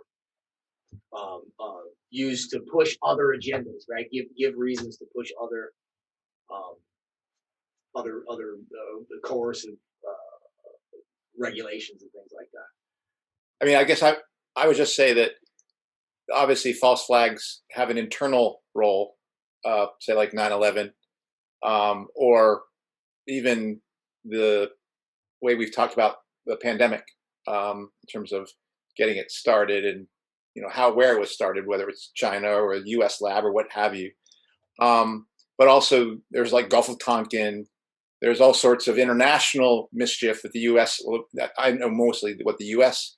has done, where it's basically created a provocation that it's allowed it to go and invade some other country. 9/11 fits both those bills: an internal control and then an international control of resources and going on for things like that.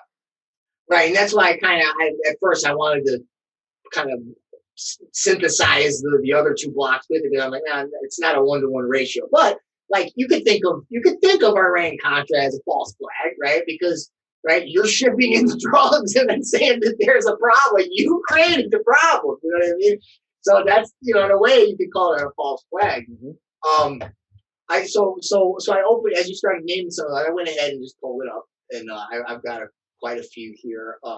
Before I go into some examples of the false flag, and we can talk about it as we talk about, I got some theories or some frameworks to which you can understand how a false flag works, or other theories that are related to false flags. So we talked about the Hegelian dialectic, right? We've talked about it many times, so we don't need to go into that. As on other shows, we talked about it. I talked earlier about the order out of chaos. It's the same concept. Another term that's used sometimes is what they call a psyop, or a psychological operation, right? So in other words, the real operation isn't carrying out whatever crisis is going to create the problem, reaction, solution scenario, but it's what's the psychological response going to be, and then how can you manipulate that psychological response to get this bill that you want, right? You need to get this, you want to change the government or the economy in a particular way. You're like, no one's going to go for that unless they're really scared of X, Y, or Z, right? So then you have to create that problem or that crisis, and then everybody goes, please save us, and then you beg for that solution that you never would have otherwise asked for. Something else that's related to this would be something called controlled opposition, or limited hangout, not unlimited. And so that's basically where you have people that are trying to expose false flags and things like that, and then they will put in the mix of these truth tellers, or whatever you want to call them, somebody who's in there and gives you a certain amount of really good information, and then steers you the wrong way with either some just some false information, or sometimes they're in there and they just muddy the waters with just really outlandish stuff, right? So like there's some clear arguments to be made about, like, so let's look over here on the example. So I'll start with 9/11, right? A really good example of why you should think that that's a little fishy is, have y'all ever about Building 7? Yeah. When it crumbled, or the ladies on the BBC lady is saying like it's crumbled and it's sitting behind her.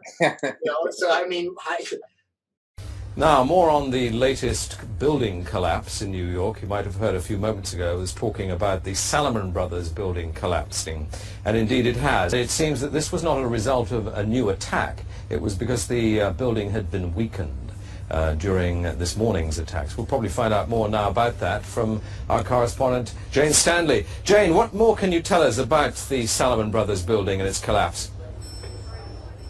Well, only really what you already know. Details are very, very sketchy.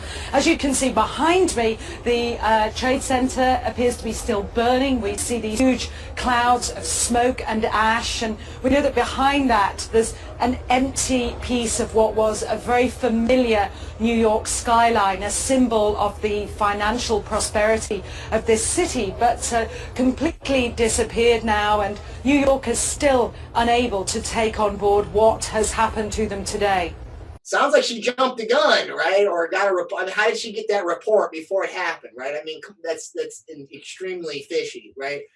And then there's other scenarios. There was intel before. I mean, you can start to add things up, but then you have other crazier stuff, like people go as far as to say there was no plane. It was like CG, or they'll say like it was drones, or there was nobody on the plane, and that type of stuff makes the stuff that's clearly demonstrable. It makes everything sound crazy now, right? And so that's basically what your controlled opposition or your limited hangout is. So I'll just walk through a couple of these examples, and So 7/7 was a terrorist attack in England on. I remember that. Yeah, right. It was right around this. It was their 9/11. It was their, and there was a Russian situation too. And I don't remember what the name of that was, but there a similar thing happened in Russia. And that's why we were like buddies for a second, where we were all fighting the war on terror. Right? We know the 9/11 thing. People would say that Benghazi, that they basically allowed that they stood down and let those people get in there so that they could get some of those weapons out and basically ship them off to other areas that resulted in other conflicts that gave us a reason to go and continue our tirade in the Middle East. We might get kicked off for if I say the word right here, but this is the one that we're all under right now. Okay, give us another strike. Go for it. Say COVID. COVID is a false flag. All I'm saying, honestly, like looking at all these, maybe it's just because we're in the middle of it and it's been ongoing for a year and we watched them contradict themselves for over a year, that's the most obvious out of all of them to me. And we don't have to go into those details because we talk about it every time we're on the show. This hasn't happened yet, but the cyber polygon scenario was pushed by the World Economic Forum, and basically what they called it a cyber pandemic. It's going to be worse than COVID, and basically, and now you're seeing elements of that happening. With it was the Colonial Pipeline, yeah. and then Biden just met with Putin, and they were talking about like cyber security and cyber hacks, and did Russia do the hacks and things like that. So not only did the World Economic Forum say it, just like they said in Event 201 before COVID started. They're doing the same thing with this scenario, and you're seeing those pieces sort of roll out. So I hate to say it, but get ready for that one. An example of that, or the way that I think it'll roll out, is going to be similar to something called Operation Gladio. That was in Italy, and that happened. It was like a series of, I want to say, bombings and other like random terrorist attacks, if I open that one up, just for a second, you'll see that there's tech connections to, and this is, there's scholarly journals that talk about this. You don't even have to go and look at conspiracy sites. If you can get to, you might be able to. I don't know if you have the same access to the databases at the high school that I have at the college, but I used to do that just to see like what do these journals say? Operation Gladio, and they'll tell you in there they mention NATO, the CIA, the P2 Lodge Propaganda Due, which is a Masonic lodge that's connected to the Vatican. And then if I get back to my false flags, and we can look at stuff like Gulf of Tonkin. That was the boating incident that got us into Vietnam. Mm-hmm. Okay, the Lusitania. Wasn't that to get us into World War I? I thought that was the USS Maine. Was it? No, you're right. USS Maine was the Spanish-American War. You're right. That's probably what it was. I don't remember a lot about it was accused of a German U-boat sinking, but it looked like it might very well have been a self-sink. Okay, so did it involve? No, it couldn't have, right? Okay, maybe I misspoke on that. I thought that the Lusitania had something to do. Well, you're probably right. If I can't remember, I'm going with what you're saying there. I'll find this screenshot, throw it in. USS Maine, though, was the Spanish American War. Yeah. Operation Ajax is where Mossadegh. USS Maine, again, these are operations where if you look at the media at the time, it's accusing the Spanish of doing something, and it turns out that we bombed our own shit there. Right. Good. Thank you for explaining how that worked, right? And with Gulf of Tonkin, right, we blamed it on the Vietnamese, right? And so we could go over there, right? Operation Ajax was where we were, we basically fomented a coup against Mohammed Mossadegh. And this was admitted when Obama was in office. They apologized for it. All right, and I don't remember all the details, but I think we had provocateurs out there saying stuff like Mossadegh was a communist and Mossadegh was whatever else, and that got people to rise up against him, and then it largely had to do it was beef over nationalizing. He was nationalizing. He was threatening to nationalize U.S. interests in Iran, and he was democratically elected by the government that, under Russiagate, said you can't get involved in people's elections. Well, they took him out. Right. And then we have Operation Northwoods. Have y'all ever heard of that one? I don't know that one. It's often used as one of so it didn't actually happen. If you Google, if you search it, because I'm not using that as a verb anymore. If you search it, I'm pretty sure it used to. It might not anymore. It used to have its own Wikipedia page, and it had the document in there. But it was a plot. It was one of these, one of many plots, like when we were trying to go after assassinate Castro a million times. It was one of these plots, and I don't remember the specifics, but it had to do with faking. Bombing some stuff, or bombing airplanes, and then saying that the Cubans did it, something to that effect. Yeah. But again, it was never carried out. But the document exists and it has been exposed. Some people would suggest that Pearl Harbor, that was that FDR let that happen so that we could have a reason to go to World War II. Right. Basically saying that we had the intelligence to know this was happening, and we put just enough stuff there to get destroyed that wouldn't wipe out our fleet, but knowing that it was going to happen, it allowed Roosevelt to have the justification to enter World War II. Yeah, and here I should mention too that a false flag doesn't necessarily have to mean that you actually perform the act yourself. You could just let it happen, right? And I should mention that the term false flag, it was a naval tactic. It comes out of naval strategy. So what you would do is, if you wanted to ambush an enemy ship, you would fly a friendly flag. And so by the time you get close enough where you're jumping on their ship, they think that you're a buddy, and you don't have time to prepare. And so that's where that term comes from. The Syrian gas attacks, that's pretty well documented. The Gray Zone has done a lot of good work on that. Mid-Press News did some good work on that back in the day. Jimmy Dore, goes on and on about it all the time. That's recent, right? That was in 2018. There's been a few. There have been 2 different gas attacks that were blamed on Assad. That it's very there's evidence that's come out that actually they were done by the White Helmets. Or staged by the White Helmets, either done or staged by the forces that we are saying that we're there to defend. And these gas attacks were used as a pretext for U.S. military attacks in Syria. Right. And then the last one I would say is QAnon on January 6th.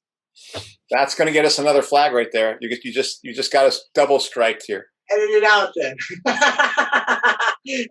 All right, I won't say it. I was going to say. No, it's fine. Right here. Wink, wink. The idea that January 6th was set up. And here's, look, I'll tell you this much, and I don't like to do the infighting and stuff like that with alternative media people, but when you start.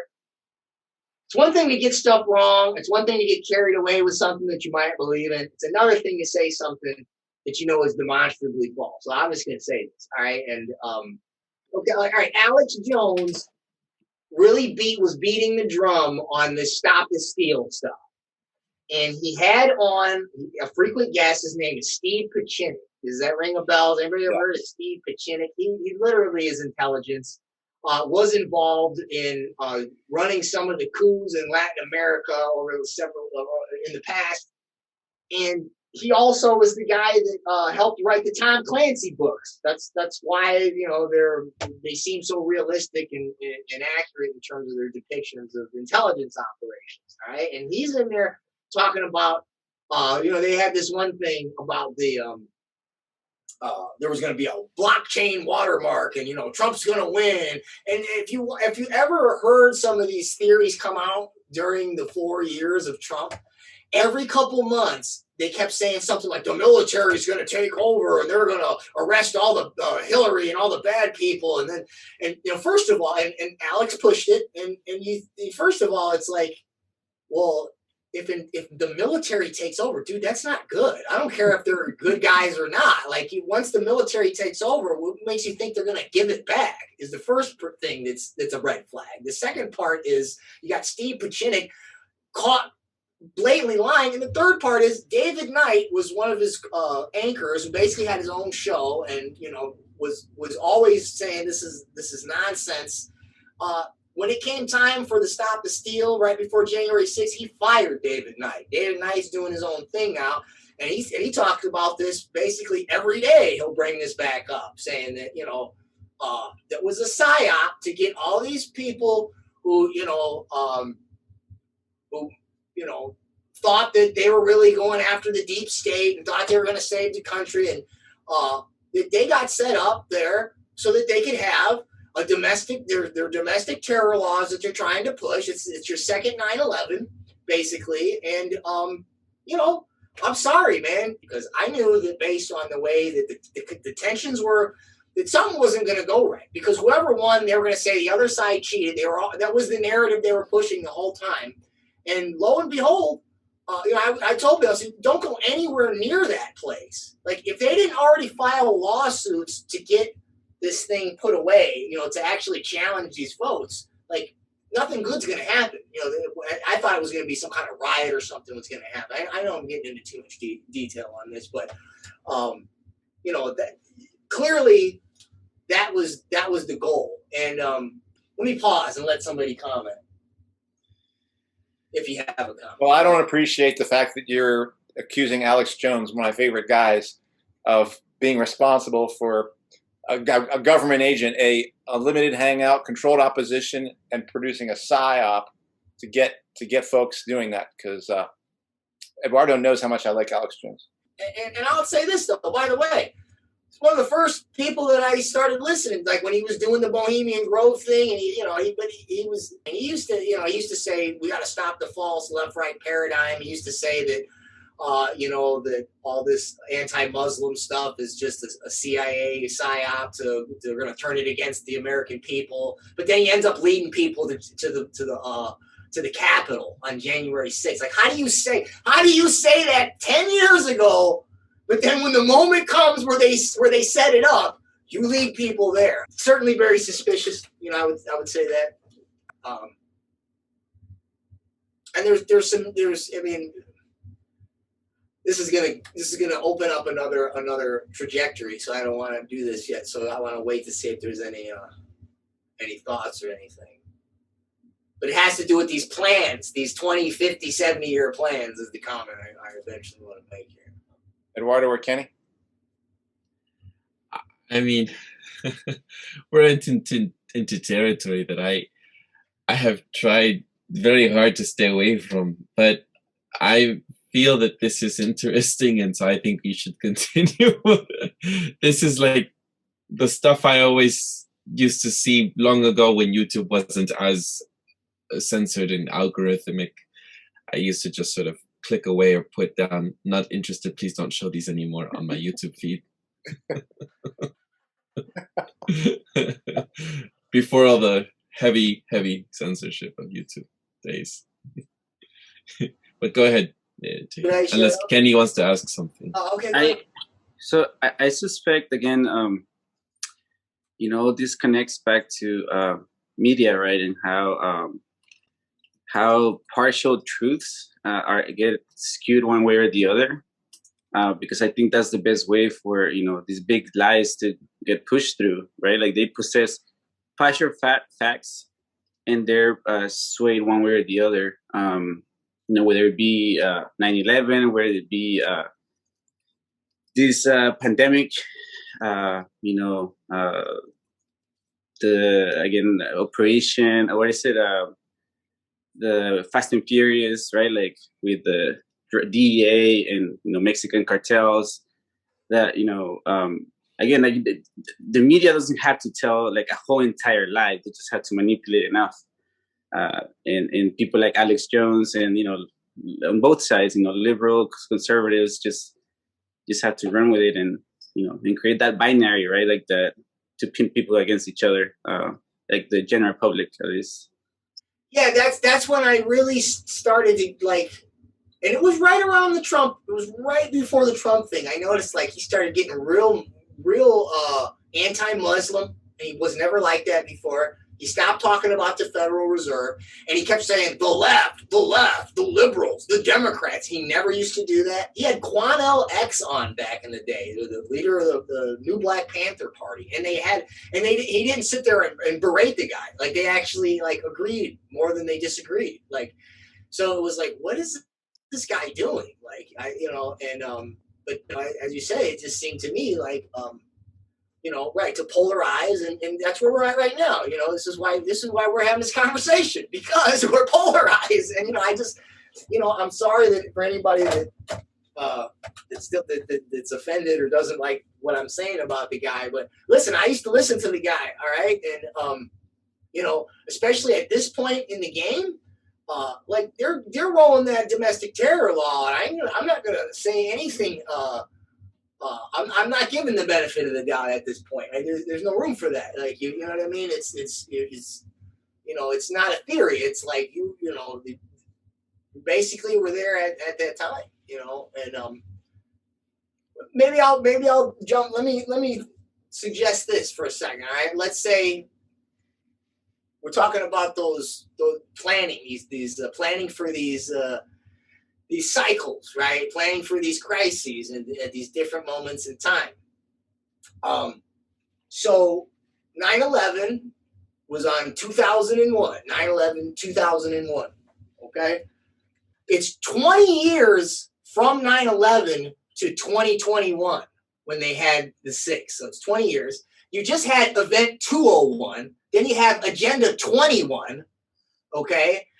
And the election date was on 1/21/21, which is I forget what they call it. It's palindrome. Thank you. Okay, this is numerology. So this is where we're starting to talk about the occult stuff. Now it could just be total coincidence, but if you think like, if these people do think that way, and they do make plans long term, and by the way, companies make 50-year plans. I mean, that's just what they do.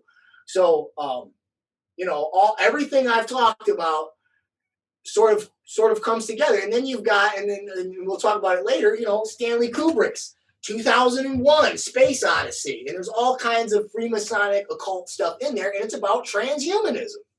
Like in the end, with the AI ship, it's really weird. It's really trippy at the end. But basically, they have to overcome the AI, but really the theory is because he goes off into space. It's the idea that once you pass this dimension, like there's no coming back. Basically, you don't get back to Earth. You don't get back to being the old normal, right? So I know that's kind of out there, but that's a way to sort of tie in all the things we've talked about: the planning, the occult, the intelligence, and the eugenics. And what you're describing is a way that people who go by New World Order can understand the patterns and say that those numeric things are part of how they would be evidence of the planning of these things. Not the major part of the planning. That would be more kind of like you can find other evidence of planning, but the numeric stuff is what connects it in the minds of the New World Order people to those occult beliefs that said that these people who are doing the planning also are trying to give their plan special juice by putting them on the proper days in which they can really go. That's how I understand that. Correct? Yeah. They would think that when the stars align, that they'll have a better chance of writing the crisis and ending up on top if they don't just pick an arbitrary date. 20 years from now, right? It should align numerologically and astrologically, right? And then they feel or they believe that gives them an edge, right? we either could end on there, but you haven't really gotten to talk about eugenics and transhumanism. Kenny, what do you think? You're the guy whose time is limited. I mean, I honestly think eugenics is like a whole episode on its own, probably. And you know, just to really dive in there, because obviously it has implications to, you know, what we're seeing right now with the pandemic, you know, and you know, AI and biotech and all this stuff. And so I think we maybe pushing it to like make an episode on that. Yeah. And transhumanism, we'll do another episode where Jake, you can give us another strike.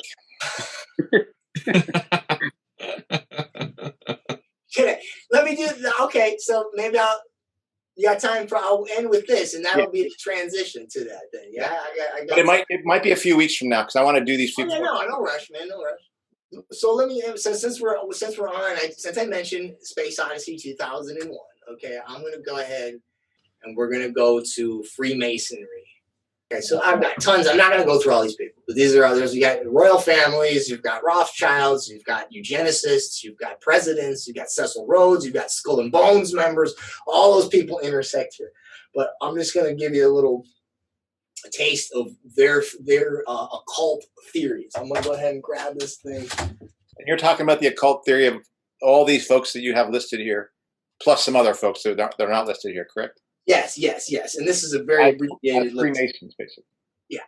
So this is not the typical square and compass symbol, but you can see it's got the square and the compass right under there, and it's like two. Now, typically, there's a G in the middle, right? And the G stands for three things. The G stands for gnosis, geometry, and God. Okay, so we've talked about Gnosticism, so you can plug that straight in, okay?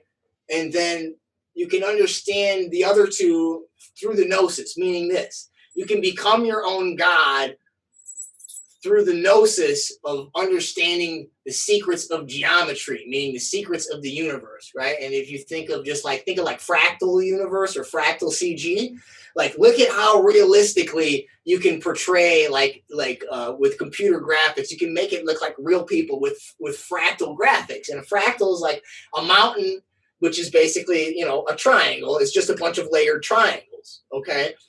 And so if you watch, and these are Masonic symbols in Space Odyssey 2001. So anybody wants to watch that after this, just watch the beginning. It's pretty long. There's no, there's no talking, but it's like it's the story of evolution, all right? And you got these apes, and it starts off that they're foragers, and they're like, what do you call it? Herbivores, and at one point, and it's like they have to hide at night because it's dark. They have to hide from the animals. And there's this other group of apes, and they crawl around on all fours, and they're drinking this water at this water hole. And the other group of apes, they're trying to get the water, and then they kind of like yell at each other, and they get scared away. And the one apes, they keep the water. So the other apes, they fall asleep one morning or one night, and they wake up, and there's this obelisk, and it's a perfect square, right? It's not natural, right? There's no perfect square like that in nature. Like you maybe might find a little sample. I mean, it's like a perfect obelisk, and it's really long and tall. And then the monkeys are sitting there, and it gives off this weird sound, all right? But also, the monkey's looking at it, and as he looks up, he sees the moon, a curved line of moon. And he looks at that, and then he looks down, and he sees a bone. There's a bone. It's a curved half of a circle. The obelisk is the square. That's your angles in geometry. The circle is your compass. That's your circles in geometry. All shapes can be created with either curved lines or straight lines, and angles created between straight lines. And when he looks up and contrasts the square with the compass or the angle with the circle, and then he looks down and sees that the bone is the same shape, now he is abstracted into the transcendent principle of abstract geometry. In other words, he sees that the circle exists in all these different forms in nature. And then from that, he figures out that he can use these curved bones and he can make the bone spin. And from that, he figures out I can use this bone as a weapon. He figures out he can smash. So it's through the gnosis of the abstract concept of geometry that he learns how to use tools. And now he evolves. He starts to walk on his feet. And as he walks on his feet, then he goes over to that water hole and he clubs these other monkeys. And this is the story of evolution, right? And this ties it back into the whole military stuff. And you can think of, right, we've talked about this, all of this technology that's getting rolled out, it all has origins in military, right? All the geospatial intelligence, your social credit, your brain-computer interface, all that stuff. And you can think about even like your facial recognition, that's just geometry. So you take the abstract principles of geometry and you transfer it from architecture and engineering to create leverage for weapons and building and things like that. You put it in the abstract through biometrics. If you look at like a facial recognition, what is it? It's a bunch of triangles that come together. And then the aggregate degrees of all the angles on those triangles, that's your unique biosignature. And through that, now you're in the realm of digital biometrics, meaning now you can merge with the abstract geometry through computation. And you can become your own God through virtual reality and augmented reality. You can go into a state of digital gnosis, and you can basically be your own God. And so that sort of ties, the occult theory with the eugenic theory, with Stanley Kubrick stuff, with the military technology. Right? And so we can end there as that'll bring us to eugenics and transhumanism next time. That opening scene to 2001 is definitely worth watching. Yeah, I give it to the students, and I always joke. I say, and that's the story of evolution, and everybody laughs. Like, yeah, that's right. And so yeah, no, just watch that scene if you don't want to watch the whole thing. Just watch that scene. But then the last part is this, right? I forgot one of the most important parts. So after he clubs that monkey in the head, then he goes and throws the bone up, and the bone spins, and then it goes up in the sky, and as it's spinning, it fades to a space station that's spinning in orbit. All right. And so then that's the metaphor that right from that simple idea of, and this is what modern evolutionists believe, right? They say that we basically do not even Julian Huxley said it when he coins transhumanism and new bottles for new wine. He says we don't really, it's not through biological selection and genetic mutation that we actually evolve anymore. It's through the manipulation of the environment and our interface with our technologies. It's through our evolving technology. For the longest time, just building infrastructure and tech and weapons and agricultural stuff. But now it's literally biotech, where we're going to use it to re-engineer the mind and the body itself, right, and to achieve, right, to go back to these higher states of consciousness or whatever. I don't remember who, but I remember someone saying that basically those people in Silicon Valley are Malthusian, in a sense. Definitely. Okay, so Bill Gates, for sure. His dad, William H. Gates Sr. You can see some of his speeches where he talked about, neo-Malthusianism, and he was the board of either International Planned Parenthood Federation or just Planned Parenthood. And, Margaret Sanger, when it was the American Birth Control League, it was eugenics. I've read her primary sources, and, they'll even admit that she was a eugenicist and a Malthusian, and it wasn't. She in particular, she had something called the Negro Project, because she didn't think that there should be too many black people, but she didn't like Eastern European people either. And it wasn't just like we need to get rid of the bad specimens, but we don't want there to be too many people at all. And William Gates Sr., Bill Gates' dad, he was the board to that, and he's got speeches where he talks about it as a neo-Malthusian project, right? In the neo-Malthusian era, it's they're not going around necessarily sterilizing and like they used to, but the goal is still basically the same. So definitely Bill Gates, Jeffrey Epstein was he was into he wanted to wanted to seed thought he was gonna seed some of these young girls with his DNA, and was partnering with other geneticists that were avowed eugenicists. So those are two examples I can think of as far as Silicon Valley, but it wouldn't surprise me if there were others. Who's the one guy? William Shockley, lesser known. He was he's the guy that started the repository for germinal semination. It was the Nobel Prize sperm bank. I was trying to come up with the actual name for it, but and he actually, that's what a lot of people know him for, but he actually was one of the early pioneers of Silicon Valley. So there's another example as well. And I suspect that when we discuss eugenics, we might come back to people like Bill Gates and the likes, because I think I became aware recently of, obviously we know that Bill Gates is very much invested in interested in vaccines worldwide. This has been a project of his project. He's also the biggest private owner of farmland in the US, and he's invested in things like Impossible Meats and the other the two real big players in that market. And these things have implications for the future, right, of humanity, and even our diets and our eco-diversity and all this stuff. So I suspect we'll come back to him. Yeah, you just reminded me, there's a speech that's called Innovating to Zero. I want to say it was around 2010. And in it, he goes up there, he's got an equation. It's like, it's population, climate emissions, and something else. And then he says, now we got to get one of these numbers to zero. And he kind of chuckles. And but basically, he's talking about overpopulation. He says, if we do a really good job with vaccines and healthcare, we can basically lower the population.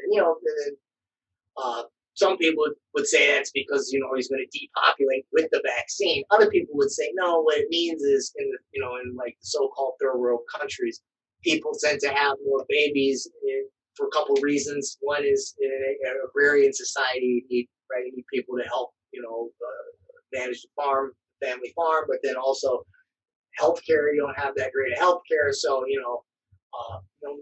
it's a high infant mortality rate, and so you tend to more babies there in case, because some of them aren't going to make it. It's just kind of understood. So they say, other people would say what he really meant was that if we improve people's health, their access to jobs and things like that, then they will they won't have as many babies, right? Like will go voluntarily. They won't need to, and they voluntarily won't.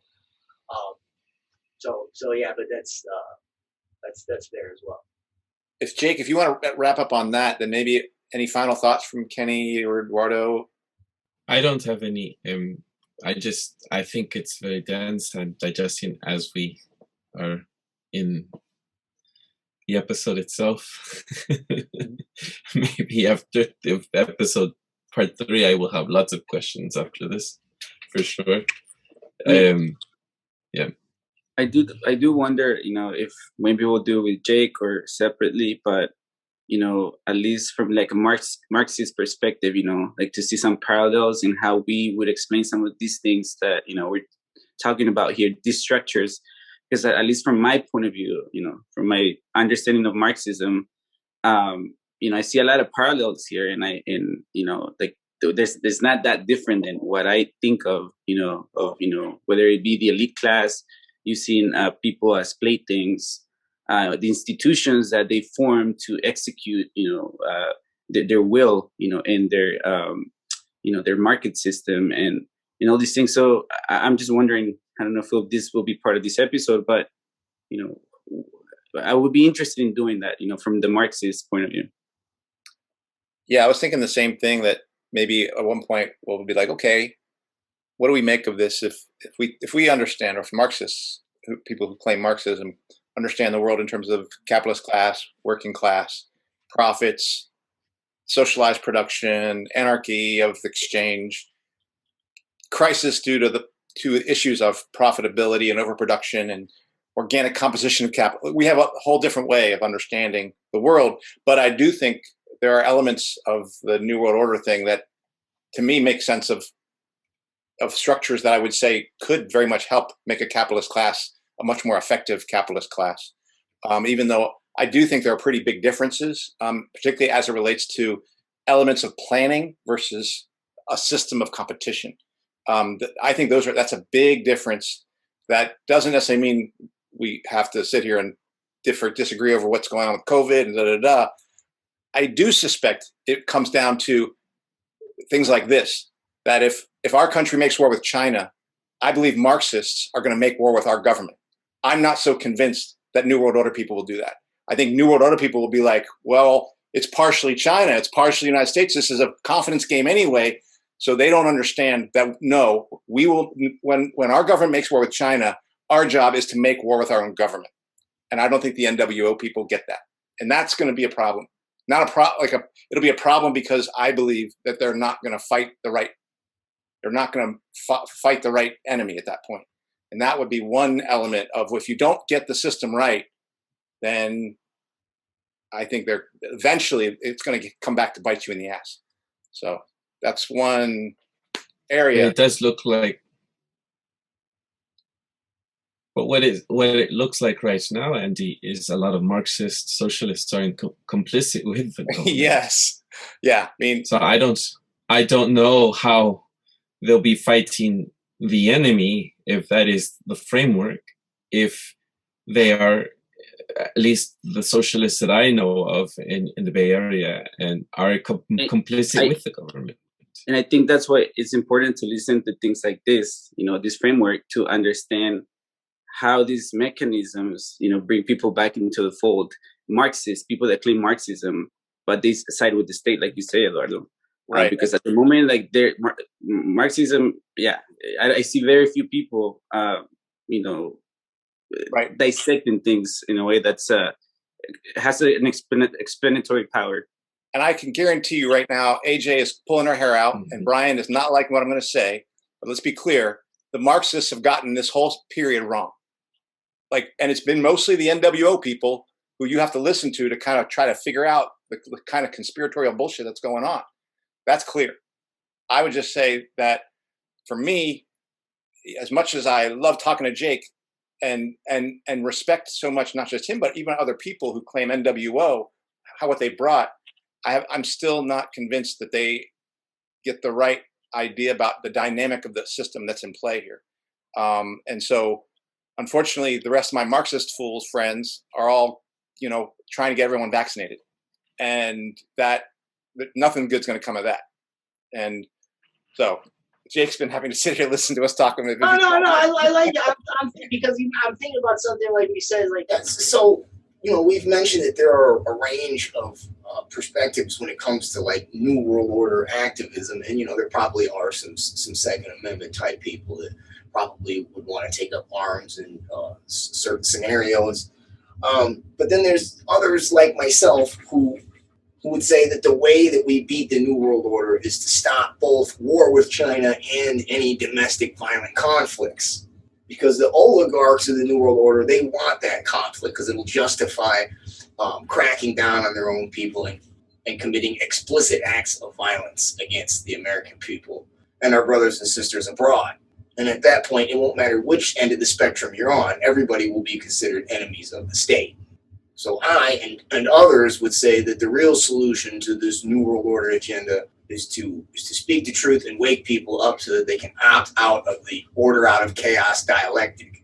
Right? We talked a lot about psyops from intelligence agencies today, and the goal of a psyop is to coerce your consent more than it is to force your submission.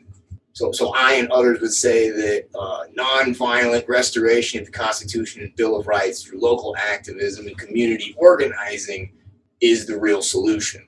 Right? I forget who it was. Maybe it was John Lennon. But somebody, it's a kind of a cliche quote. Like, what if one day they started a war and nobody showed up? So I think that's the best strategy, and that's why I do what I do. Right? To speak the truth, wake people up, build those communities of truth, so that people won't show up to that final conflict and just opt out of the order out of chaos dialectic. So Jake, would you be, if we do that episode, you'd be interested in being part of that? Yeah, man, anytime. I'm happy to come back anytime. All right, that might be interesting. Okay. Yeah. Y'all are gonna go over so you can just tell me so I can be the one to keep my mouth shut and y'all can right? I like tell me what y'all is your perspective, and I've got some questions about just some like how y'all conceive of things like private property and middle class and other mechanisms that like that the right would typically think like statecraft and things like that, because I don't gather most people think that communism or people that identify as Marxist are like, hardcore Stalinists or Maoists or something, like people that want like a centralized state. And I don't think that's the case. And I don't think that's the case with at least a lot of people. So I don't know, maybe I'm misspeaking, but I'd like to ask y'all just some of those questions that you can explain, like, how all that fits into the equation and stuff like that. What's the element of freedom, Bill of Rights? Like, how does that fit into a Marxist framework? Stuff like that. I do personally believe most people who claim socialism right now are pretty in love with state power. That's my sense, and that's a problem for us, for our left. It's a problem. Oh yeah, no, and I mean, you can see that, but I mean, then that doesn't mean that's everybody, right? That identifies as that, and so I don't put y'all in that category. So that's why I'd like to hear your thoughts and have other people that I guess are more on my end of the table hear that from y'all, so that it's not like what I mean. They don't have that knee-jerk reaction, like because you identify as Marxist, that means you want to freaking round up all the libertarians and string them up or whatever, right? So. Jake, we'll have a nice place for you. We'll keep you in the nicer prison section. Do I get a little prison? Okay. Do I get a Zoom while I'm in there? Nicer section of the gulag. So as long as you behave. Do I get to? Is it going to be like a digital box, or is it going to be like an old school gulag? Like, I'm old school, man. I don't like those old digital boxes. I'm old school. We got to do. Let me ask you this: do I got to get a vaccine? Oh shit, man, that's a tough question now. I say, if there's no vaccine, lock me up, man. You're gonna give me 3 squares a day, no vaccines and no brain computer interfaces, no screens. Hey, man, get me out of here.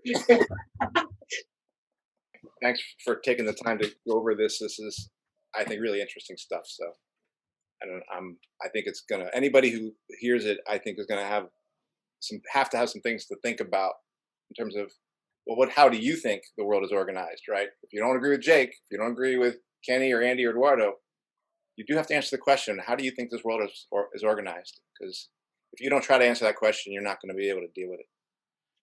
Well, I hope I don't get you too much guff from your friends. In the meantime, let them know you're gonna have a break from me for a while. They'll be all right. Calm them down before I come back. Give them a break. That does it for this week's episode. John Klyczek is the author of School World Order, The Technocratic Globalization of Corporatist Education by Trine Books, and is a contributor to New Politics, the Center for Research on Globalization, Of Ed News, the Interpret Report, The Dissident Voice, and Unlimited Hangout. We'll link to his work and articles or anything, his YouTube channel, in the episode notes below. What's Left is a weekly political podcast channel challenging the mainstream left. We post information about our topics and our guests on the episode notes wherever you found this episode, or on our blog at what-s-left.webnode.com. You can find past episodes to this podcast /channel there and connect with us. I remind folks, if you like anything that you have heard here, please share your favorite episode, rate, review, turn on your notifications, and subscribe to any of our platforms on Spotify, iTunes Podcasts, Stitcher, Google Play, Bitchute, LBRY, Odysee, Odyssee, LBRY, YouTube, or Telegram. If you would like to give us feedback about something you've heard or suggest something for us to cover, contact us through our blog. I'm Eduardo Barca with co-host Kenny Cepeda and Andy Lipson. Thanks again, John Klyczek. And you're welcome to our show anytime, of course. Well, you guys got to come by over here. Thank you, everyone.